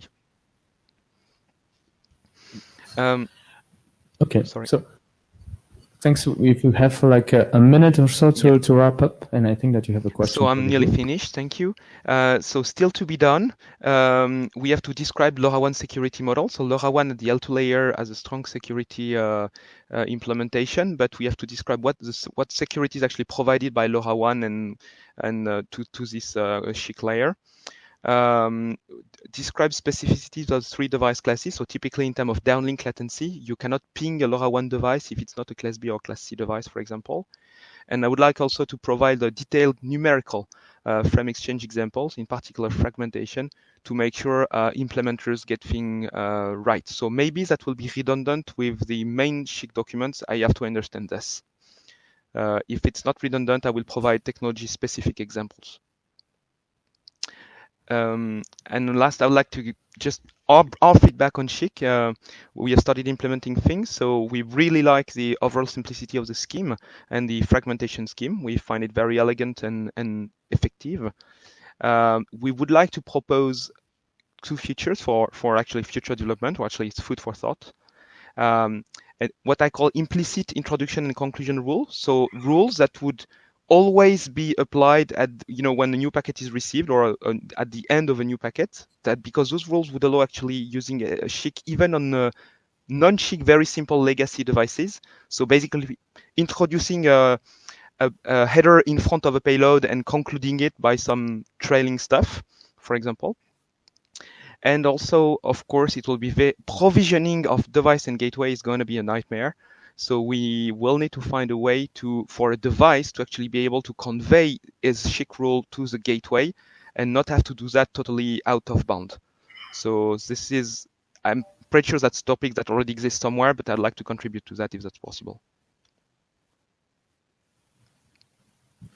So Nicolas, we plan to recharter as soon as SHIC is out for provisioning the state that's needed for compressions, and right now the work has not really started, so it's reopened to multiple ways of doing it. So yes, we want to do this work, we want to recharter for it, we hope that we'll get support from the IETF. Okay, thank you very much. Any reaction on the author for the first question, the introduction and conclusion rules, because we discussed that on the mailing list. Okay, that's a great point, but let's discuss it. I mean, I'm a little short of time, really sorry, but it's really a great question, and thank you very much for your feedback. And I think you have a last question. Yeah, I'm not familiar with the process, but basically we would like this document to become an official draft and to be able to progress it inside the work group. So I have no idea what is actually the real process there, as I'm a first timer. Well, Nicolas will call for adoption. And if it's chartered, we can call for adoption. We can do that now and confirm on the mailing list. And then we'll ask you to do some operation on the document because it officially becomes ours and not yours anymore. As long as there is your name on it, you can write whatever you like, right? As soon as it's a workgroup document, then we need to talk on the mailing list before we make a change. So it becomes more heavy, but now it's a workgroup document. A workgroup document doesn't necessarily mean that you're going to get an RFC, because sometimes we abandon a document, but I expect this one would go to RFC. Okay, any opposition for calling to adoption? Okay, so we'll confirm that. Thank you very much, Mr. Chairman.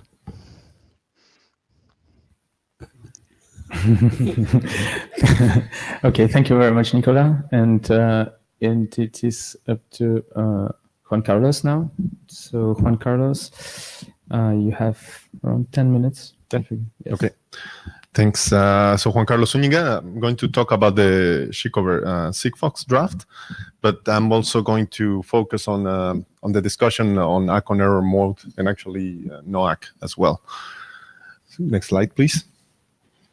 So I'm going to be brief on the updates to the draft. Now we have revision 3.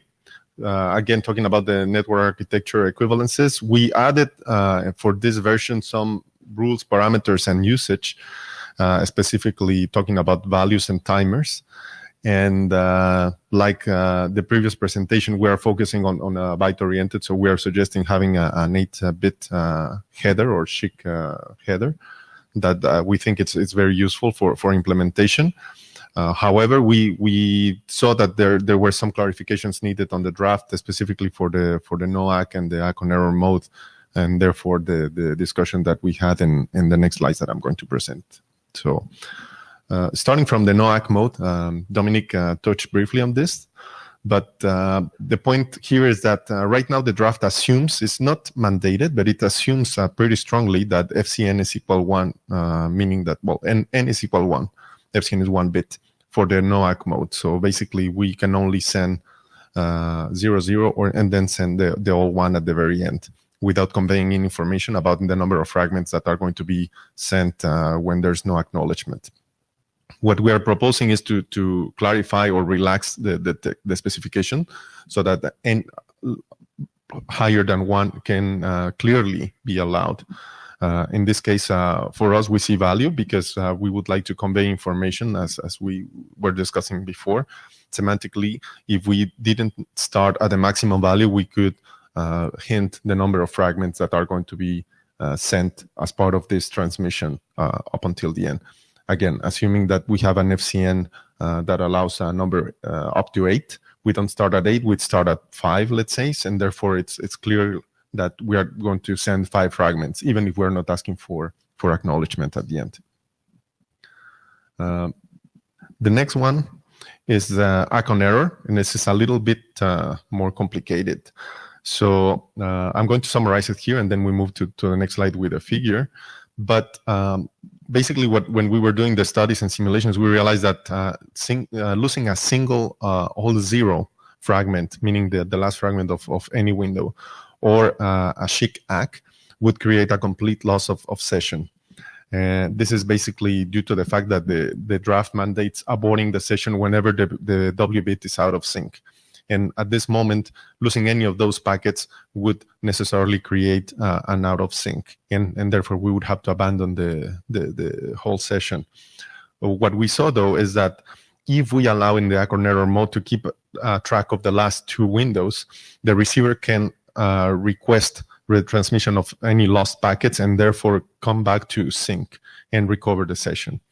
From what we saw, the probability of well, there's a little risk here, of course, because we are playing with the W bit, and if we move over several windows, there's a probability of overlapping onto 2 windows passed.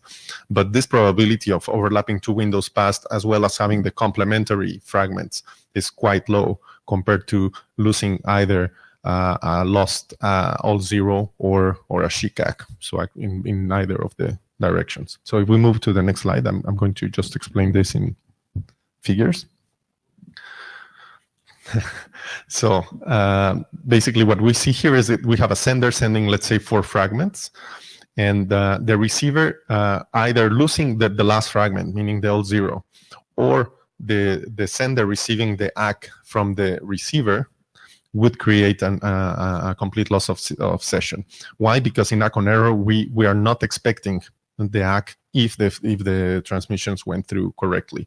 So basically the sender would interpret the lack of response as if everything went fine, and it would keep sending at this point W1 or window 1, and then the receiver would see a window that is not expected, then it would necessarily abort. This is a very bad situation, again, because it could be created either from losing a message from left to right or a message from right to left. If we move to the next slide, please. What we are proposing here is that we allow to keeping track of the last two windows, meaning we go through the same situation. We can get there either from losing the all 0 or the ACK, the first ACK for Windows 0. We then, if we put ourselves in the sender position, we believe everything went fine, so we transmit the whole W1 window.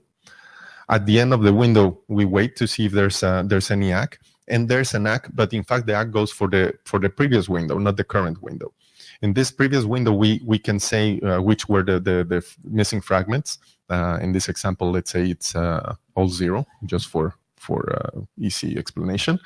We retransmit the fragment all 0, and we would expect a chic ACK for, again, window 0, saying, okay, now we're fine with window 0. At this point, what we can use is the MTO0 message that Laurent had proposed, which forces a chic ACK response.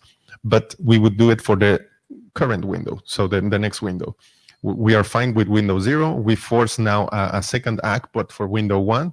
And this ACK, again, could inform if there were any missing packets. In this example, just for simplification, we say there were no missing packets. So we get back to sync, and we move we resume the normal operation. I have 2 small reactions here. Depending on the technology, the ACK window 0 could be sent earlier. That's one. Because Okay. if you, for instance, we talk about LoRa, then on the first W1, you can say, missing ACK W0. The other one is I'm just thinking about Laurent's fine state machine and wondering if the discussion we had during all this meeting about now making it normative is quite compatible with adding this to it, because it seems like now you will have 3 dimensions on the fine state machine. So that really raises the point why it's not necessarily a good thing to want to standardize the FSM, because if things come like that, make it so complex that you can't even draw it anymore. And if I may say, just the text that I sent on the list last night considers what would be needed to change for this on the text. I haven't got to the state machine, but at least the text reflects what is needed for this. Okay, so after Anna's comment, so first I think that you need to have at least an error in the uplink and then lose the downlink. So it's not an or here; it needs to be a and in the graphic. No, because if you don't receive that, you cannot send that. It's a con error.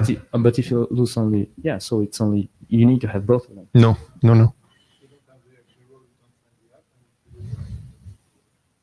Right. Okay, but I mean the or here is not clear, and it's an or, believe me. And okay, so very short because we need to. So move on to very the next quickly, one. for me, what you are doing is that you are choosing a con error because you don't want to use your downlink. But if you have an error, you want to use ACK always because you need to ACK and you don't want to abort ACK on error, and you don't want to go to ACK always. That's what you want. Okay. Okay, so we need to. I think if we can bring this on the mailing list and talk it over to see where we are using exactly what. Okay, so maybe a proposal to move forward. I did send the 3 points last night. Yeah. Maybe we can separate it in tickets or in discussions in 3 different threads. One is the one that I discussed before, the ACK, the no ACK. This is the second point. Yeah.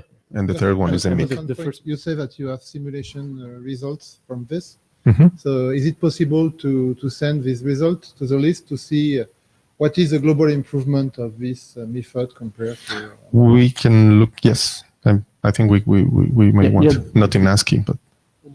Yeah, so we need to move on, please. So we continue with the discussion, and yes, one of the things is these are changes that seem changes. So we need to see if we do want to make these changes. So what is the reason to make them? Right? It is certainly an improvement, but there is a cost for the sender. There is a cost for describing this. So we need to see: do we really want to do it? Just very quickly, Carlos Gomez.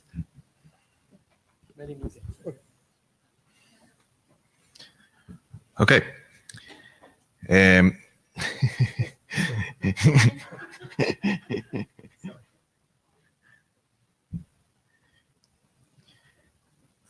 I'm going to talk. I'm Edgar Ramos, and I'm going to talk about narrowband IoT SHIC over narrowband IoT and the draft we are writing about. And today is mainly a little bit describing why it's a little bit similar than last session, why it's a bit special, and also what are the possibilities for continuing with the draft. So if there is any comments from the group about this, I would be happy to get them. This is a little bit to remind you that in narrowband IoT, basically we have two ways of transmitting data. One is using what you could say the control plane. So we have actually basically a stack that includes control plane protocols, which are RRC and NAS. And then we have the kind of the normal operation mode that also that all the mobile phones use, which is the user plane, where you can see basically the application IP and then the access stratum, which is PDCP, RLC, MAC, and the physical layer. So basically, we have to live with this in narrowband IoT, and this in the top is the architecture from the network. And the reason why I bring this is so that if analyzing how we can use SHIC, then I came out with this conclusion. So basically, we could either use it in 3GPP standardized interface, or we can have some kind of over-the-top use of SHIC, which it would be basically like the same thing that if would not be IP traffic. So it's non-IP traffic for the 3GPP network perspective. So from the 3GPP standardized interface, I think it's good that we have to consider this, and it's because ROG was also standardized here in IETF, and it was adopted by 3GPP. And then if you, after my analysis, I thought that basically you can replace it. You can take ROG in all the places where it says ROG, and you can have an alternative, which could be SHIC. There is not really very much to be done in the standard other than that. And it's more about, well, then there is something about the provisioning of parameters and so on, but that's another thing. But basically, from the functional perspective, it's pretty much the same thing. So that's not a problem, but I think that's one way to go. But it's not to us, of course. At the end of the day, it's up to 3GPP if they want to adopt it.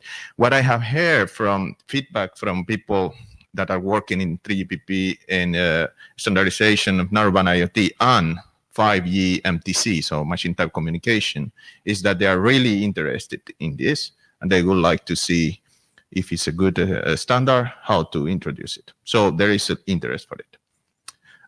What would happen is that basically there would be two places where there would be SHIC entities, if that's the case. So one place would be the NAS, basically, you could say MME, but now for narrowband IoT is the CSGN, which is a node that has many things. And then in the NAS level, then you would have for this kind of control plane operation. Then there you could have the SHIC compressor and the compressor. And then in the other case, when you have the actual connected mode, so basically the difference between these two is that in one you have security. The security has been established in the access stratum. In one it haven't been established. In the other one has been established. And then the compression changed to be done in PDCP instead of be done in NAS. So then this has to be considered as well. So how we do this change? So does it work straight away? So if you have context from NAS, then can you reuse them in PDCP, or is it a totally different set of rules and so on? So these have to be thought through. Then we have the other option, which is that we have, it's misspelled, but well, SHIC.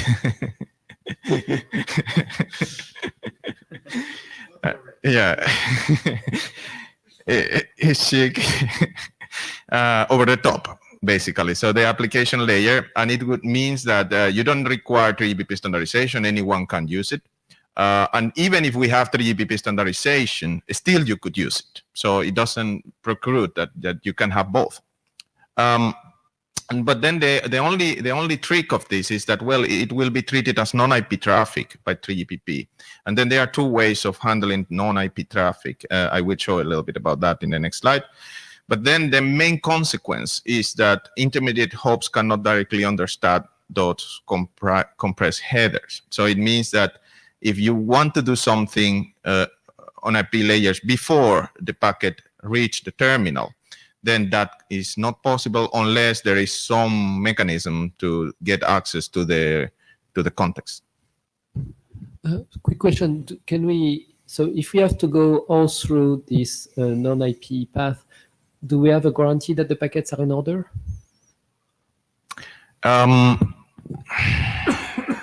They should be if the packets arrive in order to the core network. So from the core network upwards or downwards, I don't know how to say downwards, maybe to the UE, they should be in order. But then I don't know if in the middle something can happen. It depends. For example, here we have IP tunneling as one option. Is UDP most probably? And if you're doing multipath load balancing on all those core networks, you might have your packets out of order. So I'm asking, so which means that if we tunnel, we need to sequence the tunnel or something like that. Could be, yeah. So that's a good point. Something to check actually. But well, these are the two options basically. So one option is that goes over a tunnel, and then how the tunnel is done and is implemented, and what protocols are used. That is pretty much up to the operator. It could be even TCP being used to transport. Then you have the other option, which is the SCEF services, which are also quite, let's say, proprietary. So it might be an operator that has his own SCEF services and APIs, or it might be something like OMA or one M2M that has pseudo standardized or harmonized. And that is... You're out of time, Edgar. Yeah, that's my last slide. So that is basically the options. And well, then basically this is the type of feedback I was expecting. So we expect now to work with this, and then I think we are going to improve the document. Unfortunately, we missed the deadline for the document for this session, but we have actually in GitHub a newer version. Yeah. Okay, thank you, Charlie. A couple of minutes, so you'll have 3 minutes to finish your slides. But I would like to thank you very much. Thank you very much, Edgar. I am really very, very happy with the progress I see on the NB-IoT side. And it's really also this positive feedback that you give us. It's also very, very promising to see that the technology is actually going to get used. So thank you all for that. Thanks, Anand. And Charlie, we're going to have the pleasure for closing the session. Can you hear me? I'm Charlie Perkins, and this is a very short presentation. We made a draft and put it out earlier this week.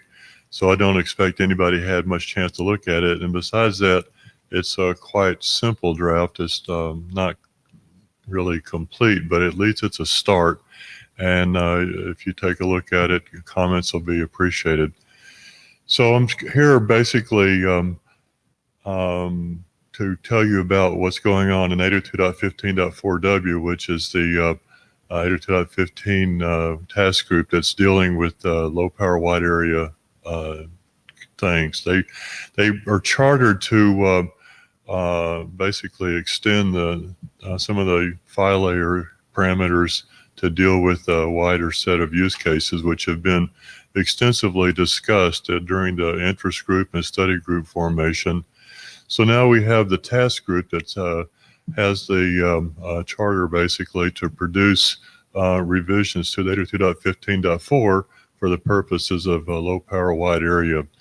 Now this SHIC for 802.15.4W is not an official IEEE contribution, but it's done by people in 802.15.4W.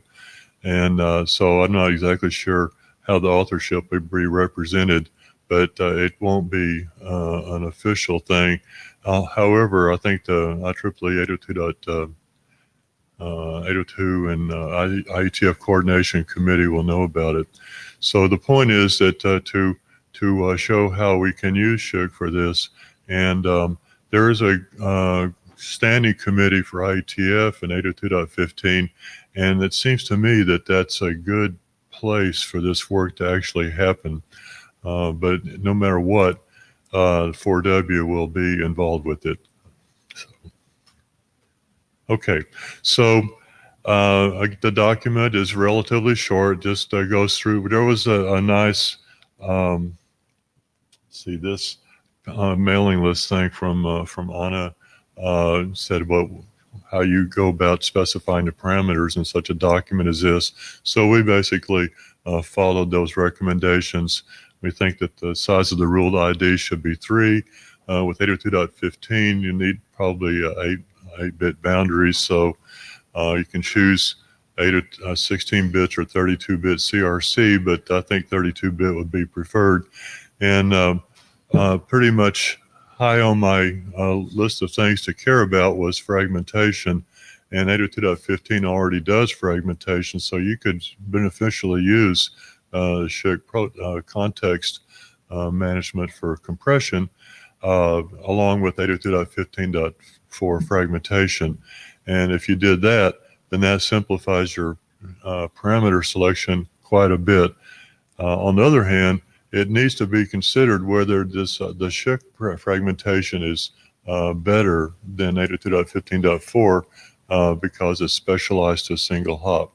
And that has not been done yet. And I will definitely urge people in the 4W to analyze that. Aside from that, just since I am up here, I will tell you that we've made good progress in 4W. That, as I mentioned, that was chartered to produce some new file layer parameters, and this is not my strength. I know sort of what a convolutional code is, but I don't know how to design them. And but we had 6 proposals, and I have to say that they are really quite creative. So I think that it's going to be a good while before we go through all of this. And probably next year we'll have either a combined candidate or something that has support of the working group to go forward because, well, this timely work.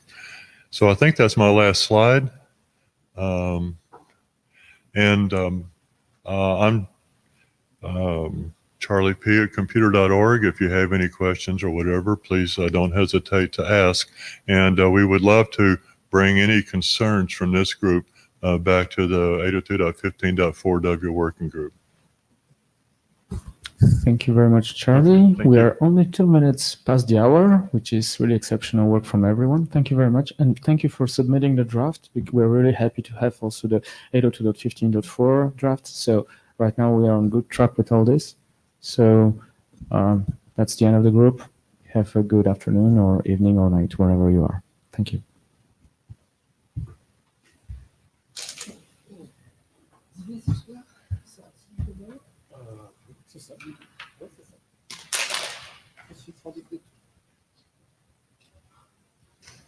Everybody sign the blue sheets.